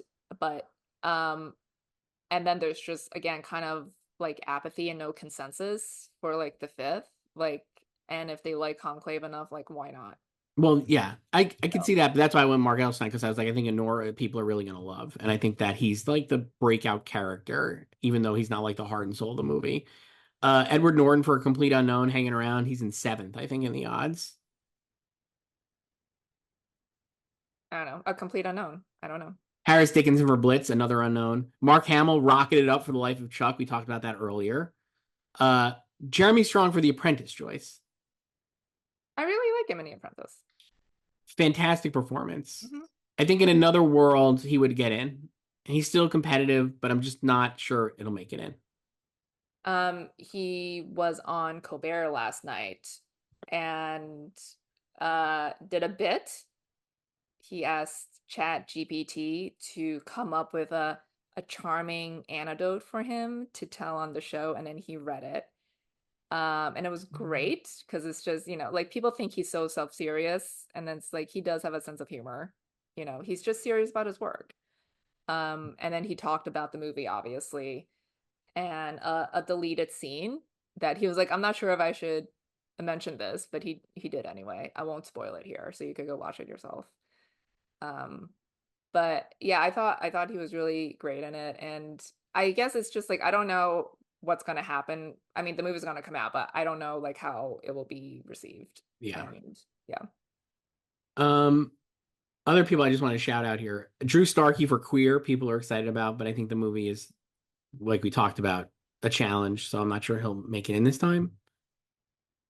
He could be the Charles Melton, though, of this race. So are you gonna pick him for a Globe nomination? No, that's why I have Mark Edelstein. That's why I have Mark Edelstein in there. I think he maybe is also the Charles Melton. Uh, Brian Tyree Henry for The Fire Inside. Another surprise nomination. I think he could. I think he's in. I think he's in the conversation. The movie sounds like a real crowd pleaser, Joyce. He's playing like Burgess Meredith of the movie. Yeah. Um, I don't know. John He, McGraw for September 5. yeah. But yeah, this feels like the top four. So I guess the question on Real Pain and Kieran is: do you think it gets in screenplay, which we could do in a second? And does he need it? Does he need another nomination to win? Does he need another nomination for the movie to win? Probably, Okay. I would say. Um, Especially considering the fact that the last three winners came from the Best Picture winner. And so, like, I So, don't think a Real Pain's getting a Best Picture nomination, though. I mean, like, what if it did? If it did, I think he's a lock to win. And like we said, it could because there's a lot of flexibility. Adapted screenplay, Joyce. This one will have a lot of tweaking probably between now and when we have to do this for real. But I have Sing Sing, Conclave, Nickel Boys, The Room Next Door, and I stuck The Life of Chuck in there. But if I was going to drop The Life of Chuck because it doesn't have a nominee anywhere, a distributor, excuse me, I actually put Night Bitch in as my fifth. Maybe I'll just do that now. I have 100 to 1 odds on Life of Chuck, though. Should I just leave it? I don't know. Do you want to keep the odds? No, I'm taking it out. Night Bitch. I'll put Night Bitch in. And I think Emilia Perez will be here, so I don't know how that will affect my picks, obviously. But that's what I got for now. Or you could also just leave it out because it's a musical script too. Hmm. I'll probably put it in, but go ahead. What do you got? I think I'll just keep these. I don't know. I have Conclave, Sing Sing, Nickel Boys, Room Next Door, and a Complete Unknown. I mean, Okay. I could drop a Complete Unknown, but for what? Night Bitch. Marilyn Heller. Let's go. I don't know. All right. I have Sing Sing winning. I don't know. Sure. Conclave could win. Nickel Boys. Um, or Room Next Door, Pedro Anyone. again. Original screenplay, Joyce. Uh, I have Anora, The Brutalist, Saturday Night, September 5, and then I have Emilia Perez because I can. But I guess if I was really doing this, I would have a Real Pain. So maybe I'll just take out Emilia Perez and put a Real Pain in for now. Um, yeah, I just took it out because I don't think it'll be in here Yeah. anyway.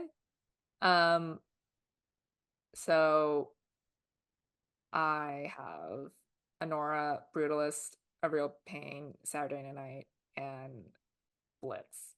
I just put in to replace it, but I don't know about I, that either. But I went September 5 because I feel like that if the movie is super strong, I think I could get in.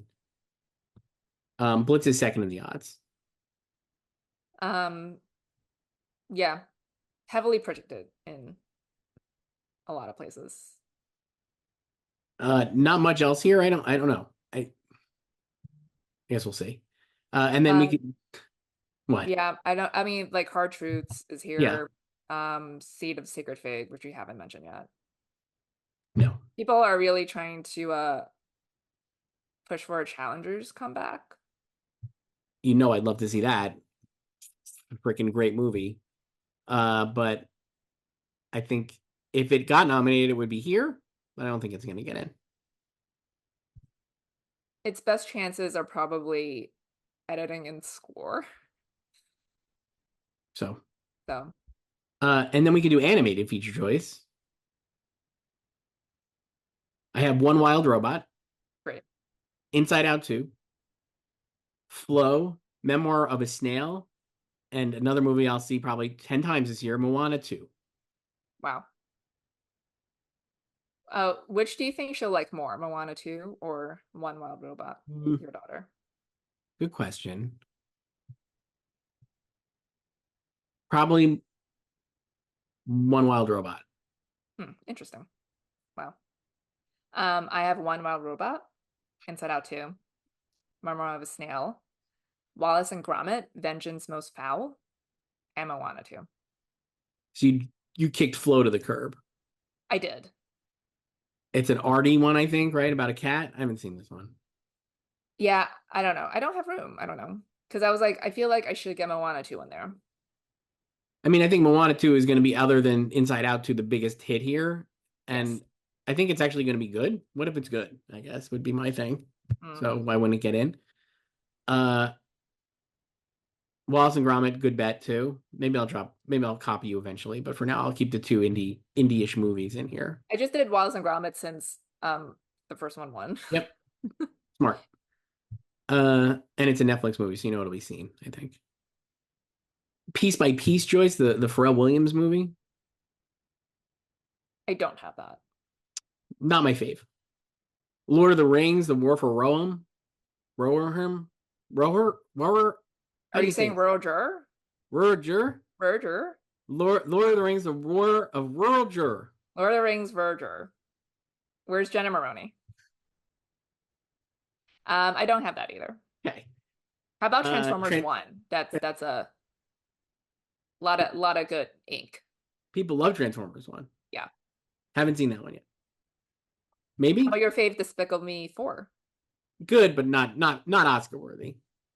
That's my grandparents. When I talk to my grandparents, they're long deceased, but when I used to talk to them about movies, we would always call them on Sundays, and they would always go to the movies on Saturday night, and they would be like, "Oh, I'd be like, what you see or whatever." This is when I was like a kid, and they'd be like, "Oh, blah blah blah, good, not Oscar worthy," and that's always, Wow. Was this like Hereditary? Is that why I you care guess about the so. Oscars? I guess so, but that was always the good, not Oscar worthy. Okay, well, But what did that's they say was Oscar worthy I then? don't remember. I mean, this is like 35 years ago. Like I can barely remember But yesterday. you never cross-checked to make sure they were nominated or won? No, no.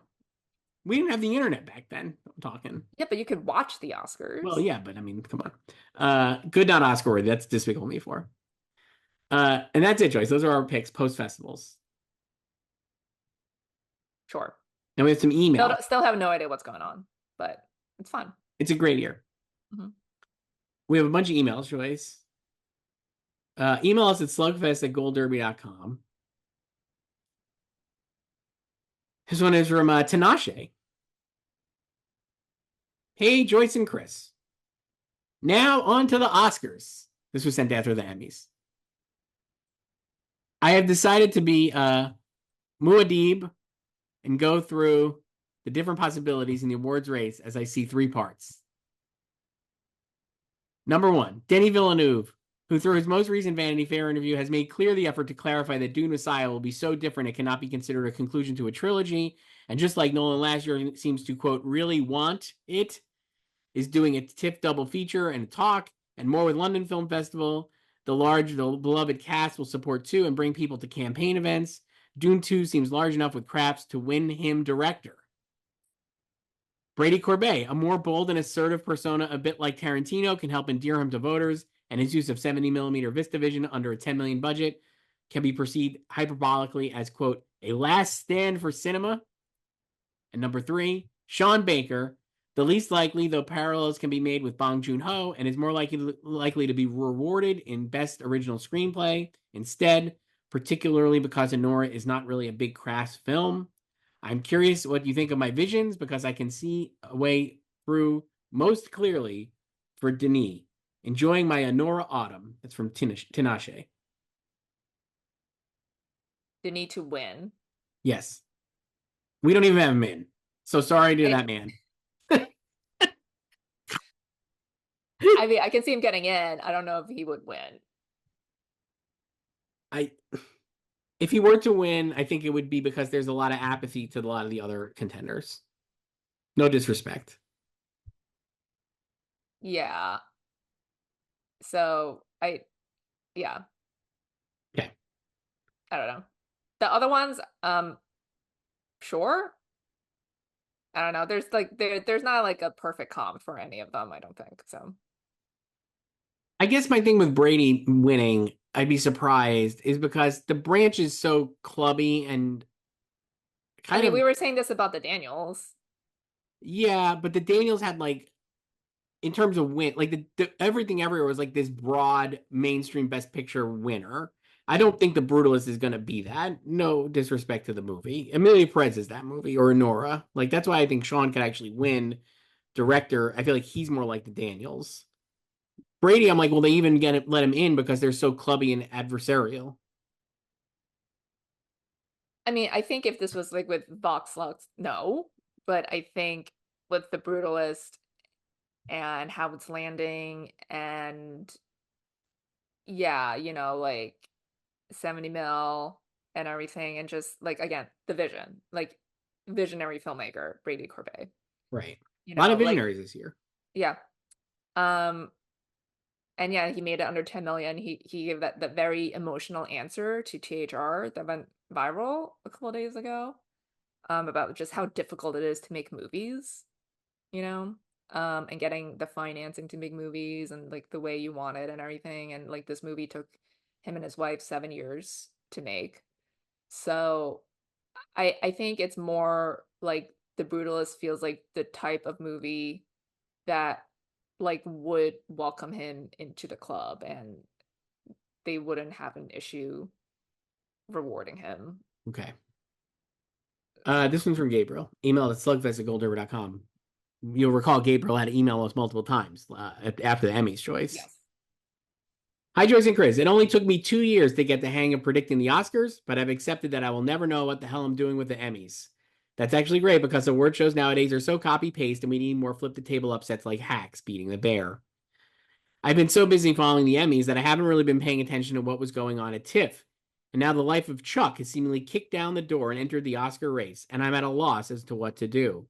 It sounds like a peculiar film that probably would not have won had the other buzzy titles not been holdovers from other festivals.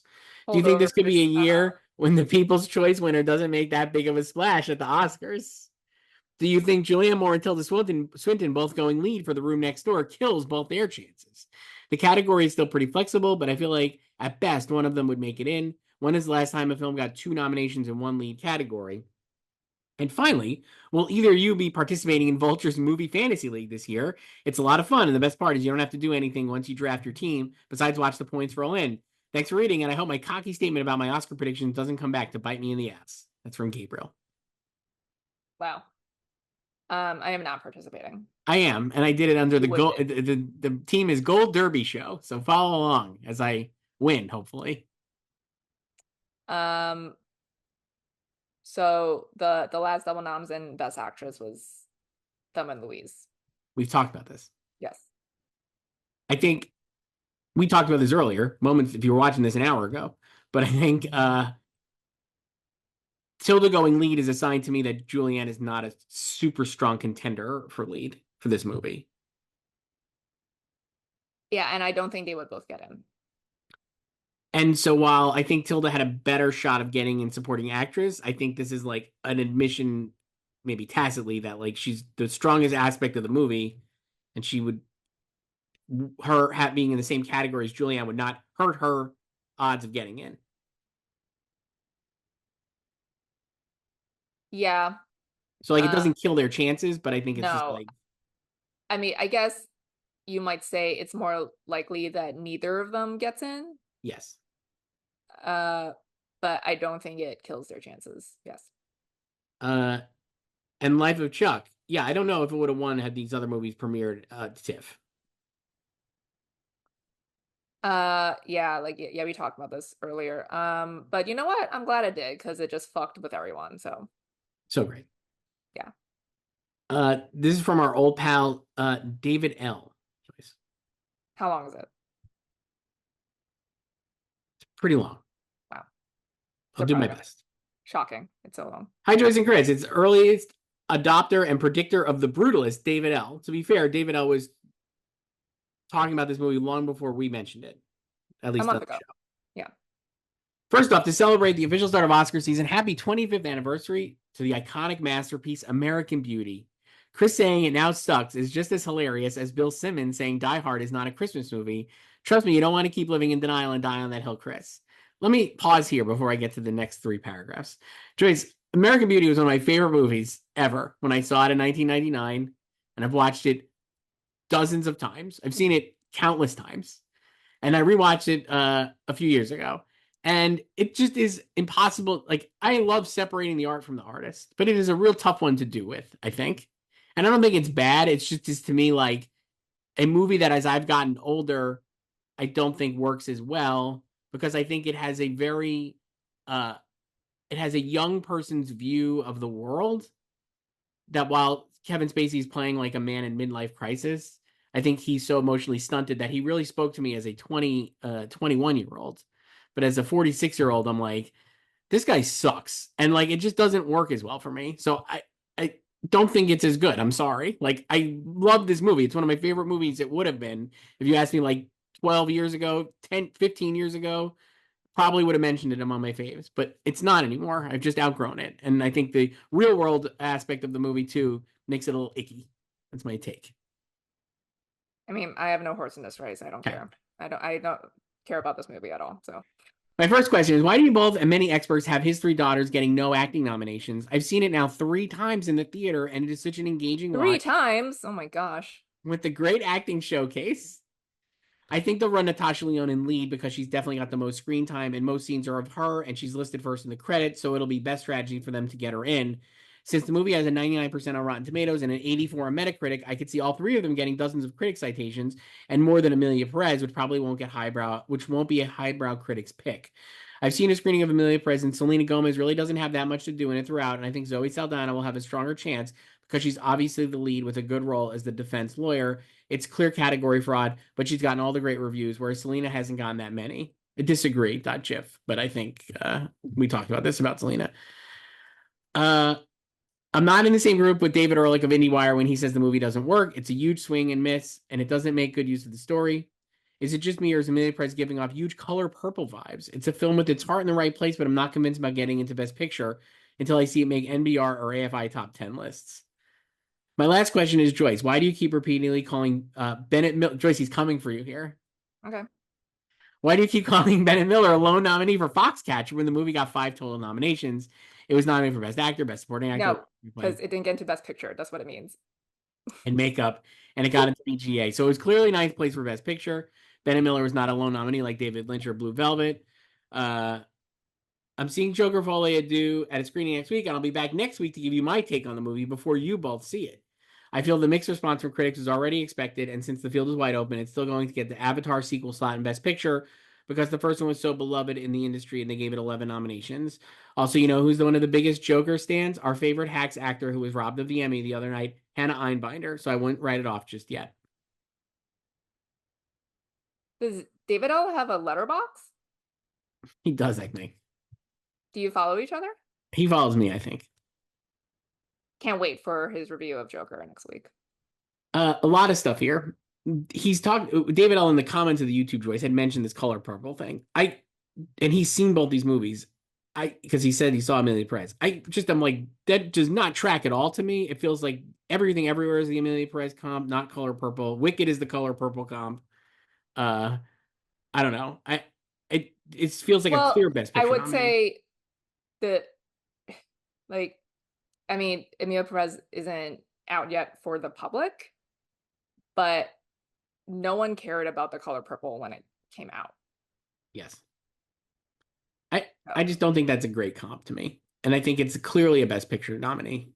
Like, so yeah, I mean, I think there was also concerns like before fall festivals, like how it would play to the different crowds, and it's played well to all the crowds. it's proven itself on the festival circuit. They Yeah. made a big bet by having it go to all the festivals, and Yeah. it's paid off. So I don't agree with that at all. I think And The Selena's Color great. Purple obviously didn't hit the fest, so it was just, you know, Christmas release, and it Yep. was just screened like a month before. And I mean, it was fine. I think people like Danielle Brooks was great. And yeah, she ended up being the lone nominee for it. And I would say also like there was high expectations for Color Purple before it was seen at all. Yes. And I don't think there were high expectations for Emilia Perez before it Not was coming seen. into Cannes, no. So And then Joker, hey, look, I agree. The critics were going to have their knives out for this movie before Joaquin Phoenix like railroaded Todd Haynes allegedly. Uh, so I knew that it wasn't going to get good reviews, but I also just get the sense from talking to people who've seen it that it's not as satisfying as the original Joker, which I rewatched and still think is a great movie. So I'm not convinced that this will be as the Avatar slot. I don't know. It's not impossible, but I'm not going to buy it just yet. yeah, I mean, I don't think the movie was necessary at all in the first place, but just like a sequel in general. But Yeah. like they made it, so it's fine. And yeah, like there were already people who hated the first one, so I think you're kind of like predisposed to like, let's see what else you got here. And it's a musical and it's like got Gaga and everything. So um, but like that the first one did better overseas. And I think it's telling that it didn't this one didn't land that well internationally Yeah. either. So I agree. This one's from Alex Joyce. Hi, Joyce and Chris. Finally got to see Sing Sing at the Art House Theater in Baltimore. Have to wow, say, it's I still agree. playing somewhere. This is sent, and this is early. This is like last week, so I don't know if it's still out. Have to say, I agree with both your takes. That although it's a very good movie, it's not necessarily the revelation that it's been pushed as by earlier reviews since TIFF last year. It's a beautiful and delicate direction of a very well written script with a perfectly cast group of actors. Although I think it'll be in the Oscars conversation in most above the line categories, I feel like one award has locked is SAG Ensemble. I was eager for the credits and thrilled to see the whole ensemble received individual title cards, making them all eligible. Can anything else end up beating it at this time in the race? This seems like the ultimate formula for what SAG voters would eat up. Thoughts? That's from Alex. um I think it's beatable there. I think Emilia Perez could win that. I agree. I I would not be surprised if Sing Sing won. And I like Yeah. we've talked about, like you could picture it winning, right? Like if Yes. you close your eyes, you could picture it winning. But I do think Emilia Perez, because it's on Netflix, because of like it's similarly like socially conscious, I think could win.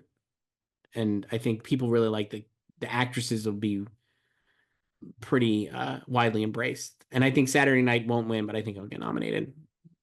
Yeah, I think I have Emilia, Sing Sing, Saturday Night, Conclave, and Piano Lesson getting it at SAG. I might have the same. Let me look. We could do our SAG. I guess we could do our SAG picks like next week. Do you want to do? I don't know. I mean, it's only 5 categories. Oh, I actually have a Nora instead of the piano Of lesson. course I'm you just did. fucking all in. I got chips in the middle of the table on a Nora. I'll update my SAG picks though, so don't look at them. Don't look at me. Uh, Thank you for the email, Alex. Slugfest@goldderby.com. This is a simple one, Joyce. It's from Peter. Hi, Joyce and Chris. I just watched the trailer and I must know, how unserious is Conclave? I think it could be more unserious. So you saw it in a sterile screening room with like grumpy critics, I assume. I wouldn't say they were grumpy, very, very chatty, and like Okay, so someone behind me was seeing for the second time. So this person, they came back because they that's a were meat like, move. yeah, they're like, I loved it so much, I'm seeing it again. So So when it premiered at Telluride, and I was there opening night first screening, it was a real. I think going into the movie, if you didn't read the Wikipedia page, you know what it was. I think you're expecting like a very austere thriller. yeah, and people were kind of sort of like mocking it, being like, you're like, who wants to watch a movie about picking the next pope? And then in the screening, as it kept going, more like I was laughing from maybe the jump. I think it's really funny. It's a funny movie. There's some really funny parts, I think, or just like it's amusing. And I think as it kept going, more people were getting on the vibe and like laughing with it, not at it, with it. Uh, I think you're right. It could be more like what I would say is I was surprised at how like I was expecting. We talked about this with like supporting actor. I was expecting like Stanley Tucci and John Lithgow to bring the prosciutto, bring the ham. It's not scenery chewing. It's not, and I think that's why it's not as unserious as it could be to me. I don't think I need the scenery chewing for it to be unserious, but just uh I don't know. I guess like maybe my issue is more of the script, like just more unserious scenes or just like scenes that could be played more unseriously. I My letterbox review was the prestige TV of movies. That's what it felt like to me. It actually it reminded me of Shogun because Shogun is funny. It's a lot more like Shogun than Presumed Innocent. That's what I mean. Yes. Uh, future 10 nominations in the Oscars. I think it's going It's to do very so well. watchable, very So, enjoyable. And yeah, if you don't see the twist or you don't know about the twist, yeah, I don't want to. Yeah, takes. yeah. So best picture, best director, adapted screenplay, best actor, sound, I think, score. The score, Volker Bertelmann, better than the All Quiet score, the three notes of All Quiet. The score Fucking is great. actually funny. Like when the score first started playing, I was laughing at the score. Same. Exactly. Same. He used It's it so so overly well. dramatic. Yes. So I think score is going to get in. I think production design can get in. I think costume design The can get production in. design is gorgeous. It's fantastic. I think costume design can get in. I think editing would actually get in because it's like a thriller. Uh, it's going to do really well. I think it can get like 9 or 10 nominations, depending on how it does with like Tucci. So, uh, this one's from Sam. Emailed us at slugfest@goldderby.com. Hi, Joyce and Chris. Do you guys think Austin Butler is going to campaign for Dune? I kind of forgot about him and the movie after its release. Sorry to the stands, but I suppose it's time to think about him again. That's from Sam. Not Rachel. No. We Rachel's didn't. going to hear this though and go to Sam's house. I know. Yeah, we didn't even mention Austin earlier. Look, I watched the movie again. He's fine. I just the character. He's not characters. Just not. It's not. It's not Anton Chigurh, and I think that's what they were selling it as. Frankly, Uh, Great performance. It just never read to me as like something that would win an Oscar anyway. Like not every great performance is gonna get nominated or win an Oscar. no. And I don't know. I think part of it is also like the stan culture too. It's like your fave gives like a great performance or against type performance, and you just want them to get recognized for it and showered with awards. Um, and it doesn't work like that. And it's just like sometimes it's just a great performance, and then you move on to the Yep. next one. So This one is from Rian, and this is I don't. This is not your burner account, but I mean you'll love this. Hi, Joyce and Chris.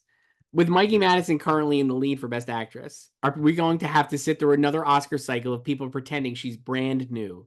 I don't think I have it in me to do this again so soon after Austin Butler. That's from Rian, not Joyce. I mean, we've talked about this before with her. Like, she's not new, but she will probably get uh recognized as a breakthrough performer, win a lot of those awards, you know, but She was on a TV show. She was on Better Things. The She one was thing on. that I think She is was in Once Upon a stopping Time in Hollywood. the one thing I think that is stopping this more so than Butler, because Butler was also in Once Upon a Time in Hollywood, also on a TV show, Multiple TV shows. but he still is not like Mikey Madison is actually mainstream. Like the reason she was cast in Anora is because Sean Baker saw her in Scream, which is a huge blockbuster horror movie that a lot of people have seen. So it's going to be hard to like say like I'm a breakthrough performer when she's like in one of the most iconic horror franchises of the last like 3 decades, playing a major role in that movie, and also is on Better Things for years, and also is Once Upon a Time in Hollywood. I don't know. I'm hoping that this is naive, maybe, but I'm hoping that people will not put her among the breakthrough actors because of that. I don't think that matters. I think they will, and I don't like even though she's in the Scream franchise, like she's if you ask like people on the street, most of them will have no idea that she's in the Scream franchise. They'll just think of like Nev Campbell, like Courtney Cox, and like David Arquette, like OGs. Like they're not gonna really think of the newer ones. You know, maybe they'll just think of like Jenna Ortega. How dare you? The new ones are So, like, listen, you're in the tank for Scream. You know, I fucking haven't great. seen a Scream since Scream 3, so it's been You're missing 24 out. years. They're so good.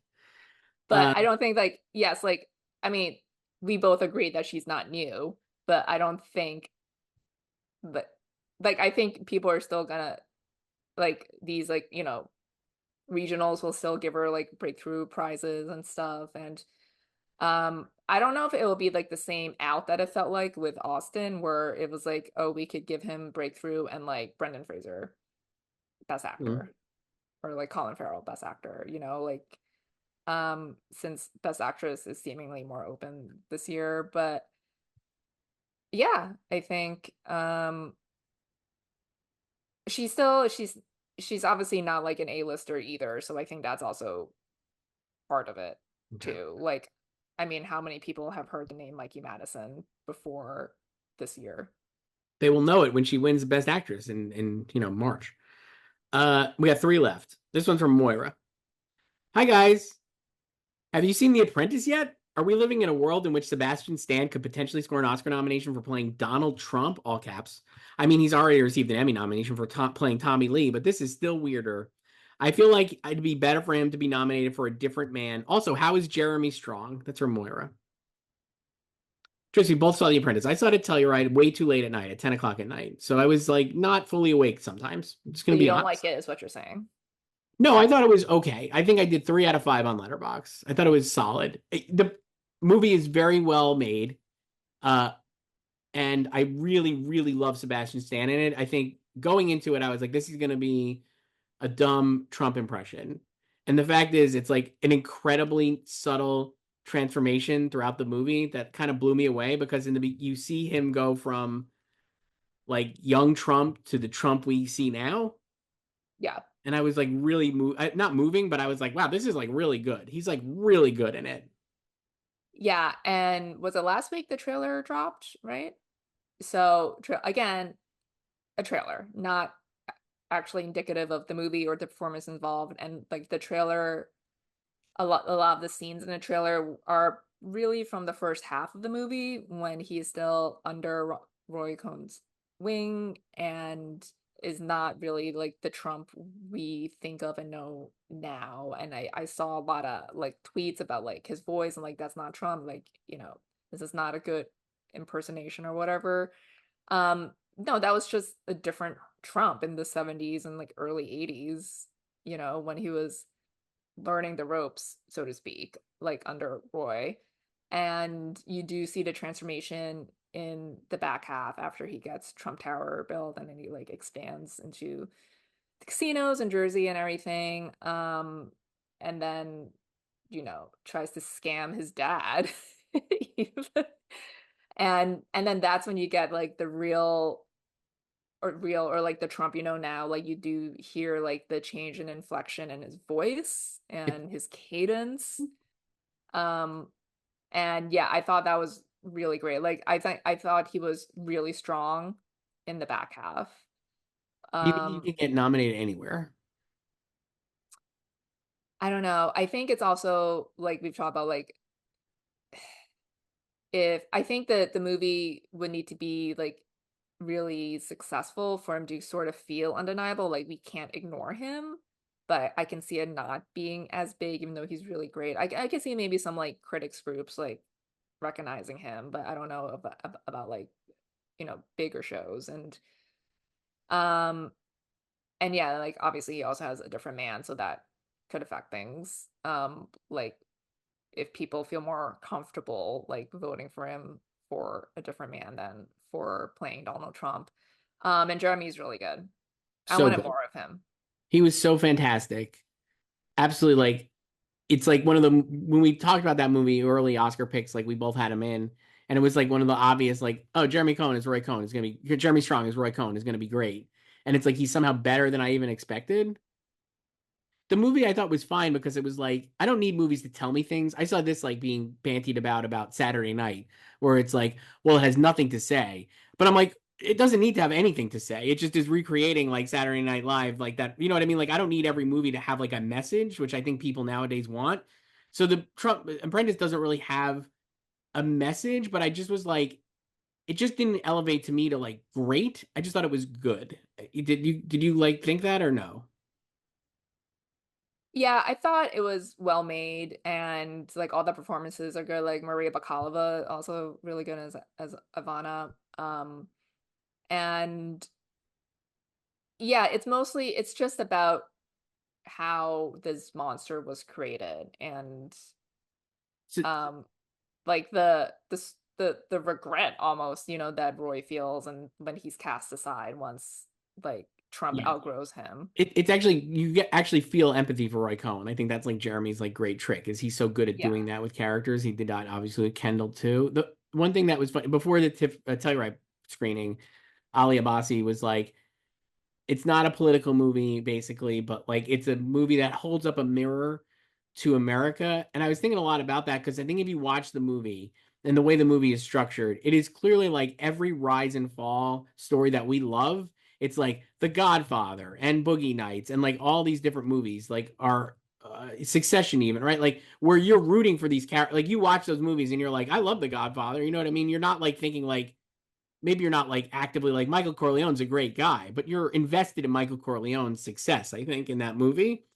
And so I do think it is a mirror because then when you're watching this movie play these very familiar beats of like shit that you've seen a million times in other movies that you would love, and you're like, actually, the end result is Trump, then you're like, oh, fuck, what did I just do? You know what I mean? Like, I think that's really subversive to do. And I also think that's why people don't like it as much because they don't like being shown that the movies they ingest and have liked are actually about people who would be aligned with Trump. Yeah, it's totally very familiar beats. Like this could be a fictional story, Yes. but it's like, it's like a self-made dad, like the family, and then the older son like doesn't want anything to do with the family business, and then becomes an alcoholic, dies, and then like, the younger son is also kind of racked with guilt. Like he didn't try to help out his older brother more, but then he's the one because he's the younger son. Like he wants to impress his dad and like doing all these things. So he's like, I'm just gonna, be like Roy Cohn's like minion, learn from him, learn from the best. And then he just became a monster. And Right. then we saw what happened. Yeah, I think a lot of the not like, I mean, not necessarily rejection, but just uh hesitation towards the movie, and just is because it is about Trump. Yeah, I don't think it's like the best movie ever, but it's very good. I And the think it's performances are good. really great. I think it's really good. The performances are great. And I think they should both be very strongly considered, but I just don't think that'll happen, truthfully. It would be nice, but I don't know. Two more. Email us slugfest@goldurban.com. Let us know what you think of Trump. I don't know. Nobody ever talks about that guy, so I'd love to hear what people think. Vince, this one is from Hi, Joyce and Chris. One film Twitter person in particular seems to be obsessed with the outrun and Saoirse Ronan's performance in the film. Now, I like Saoirse Ronan just fine, but I'd like to know, is this all they're making it out to be? That's from Vince. I have no idea who this is even subtweeting, Oh my Joyce. So gosh. Maybe block the person, mute them. I'd mute everybody. Um, I I mean, we like we talked about like a good movie. she's great. I mean, I don't know what this person is saying about the movie or I don't her, know. so I don't. I just like we said, I think she's good. The movie's fine, and the fact is, I think people were very excited when Sony picked it up. It took Mhm. a while for it to get picked up out of Sundance. Sony Classics picked it up and immediately was like, "Oh, this is in." I did that, and I think you did too. I had her winning because I was like, "Oh, Sony, great." But I also think like I don't know, it's not as strong, and I don't know where she'll get in. You know, I do think she can hit precursors. Like there's 6 spots at the Globes now, yeah. um and like SPC is good at campaigning. So yeah, but she just feels like she will probably be a lone nominee. Um and which is fine because it's like that category is friendlier to lone nominees than like best actor. Is So this crazy to think that between her, Fernanda Torres, and Tilda Swinton for Sony Picture Classics, I'd have her third now of those three? This is someone who had her win. I don't know because I feel like Fernanda and Tilda might be appealing to similar type of voters than Saoirse would. Mm-hmm. Okay. So I'm like, I just could see her being not like, I just think the other two maybe will have more passion. I don't know. Last one. This one's from Clara Joyce. It's about the Emmys, early Emmys picks we did, which you can watch now. But she also said nice things about us, so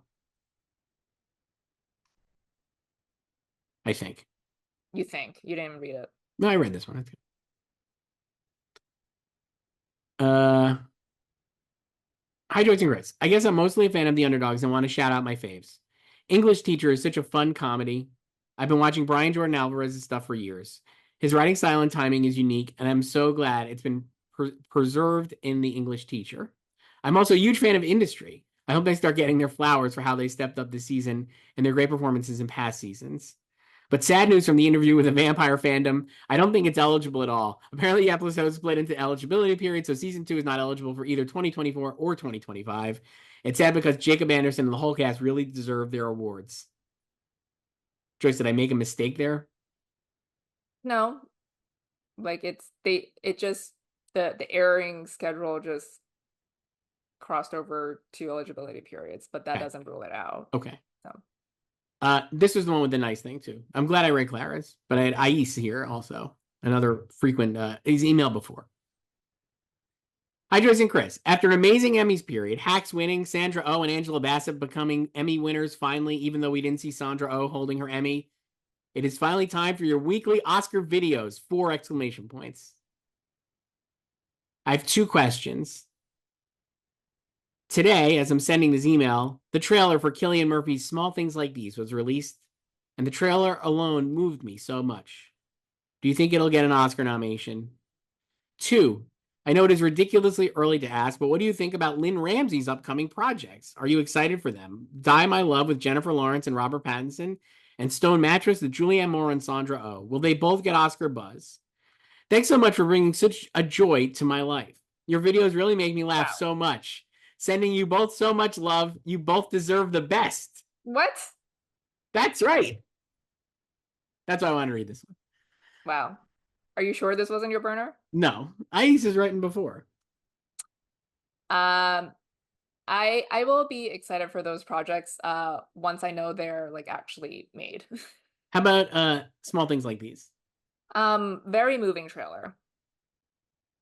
And Emily Watson won at Berlin. So uh I don't know. I mean, I think like it's been kind of like sort of discussed like an Afterglow nomination for Killian. I mean, like why not? Sure. Maybe if like a complete unknown flops, no We were one cares saying about Queer or like Gladiator 2 or anything else. It's coming from Lionsgate, that's the distributor, also produced by Killian and Matt and Ben, Artist Equity, because Killian pitched this to Matt on the Oppenheimer set. I think, yeah, like you said, we talked about it. We didn't mention him, but there's a lot of room for Best Actor, so why not? especially Yeah, if I think somebody's it's so just small. it feels small, no pun intended. So hopefully it finds support and an audience. Mm-hmm.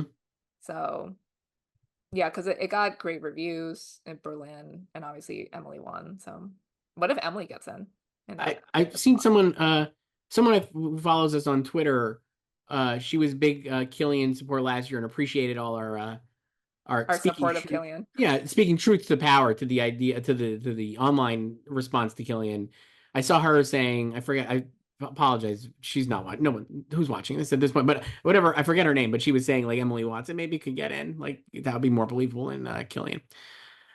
Email us if you did that tweet. Email me at slugfest@goldriver.com. Anything else, let us know. And we'll be back next week, Joyce, I guess, talking about maybe the Brutalist, maybe Blitz. If we survive. We'll see. Another great stuff. I'll talk to you then.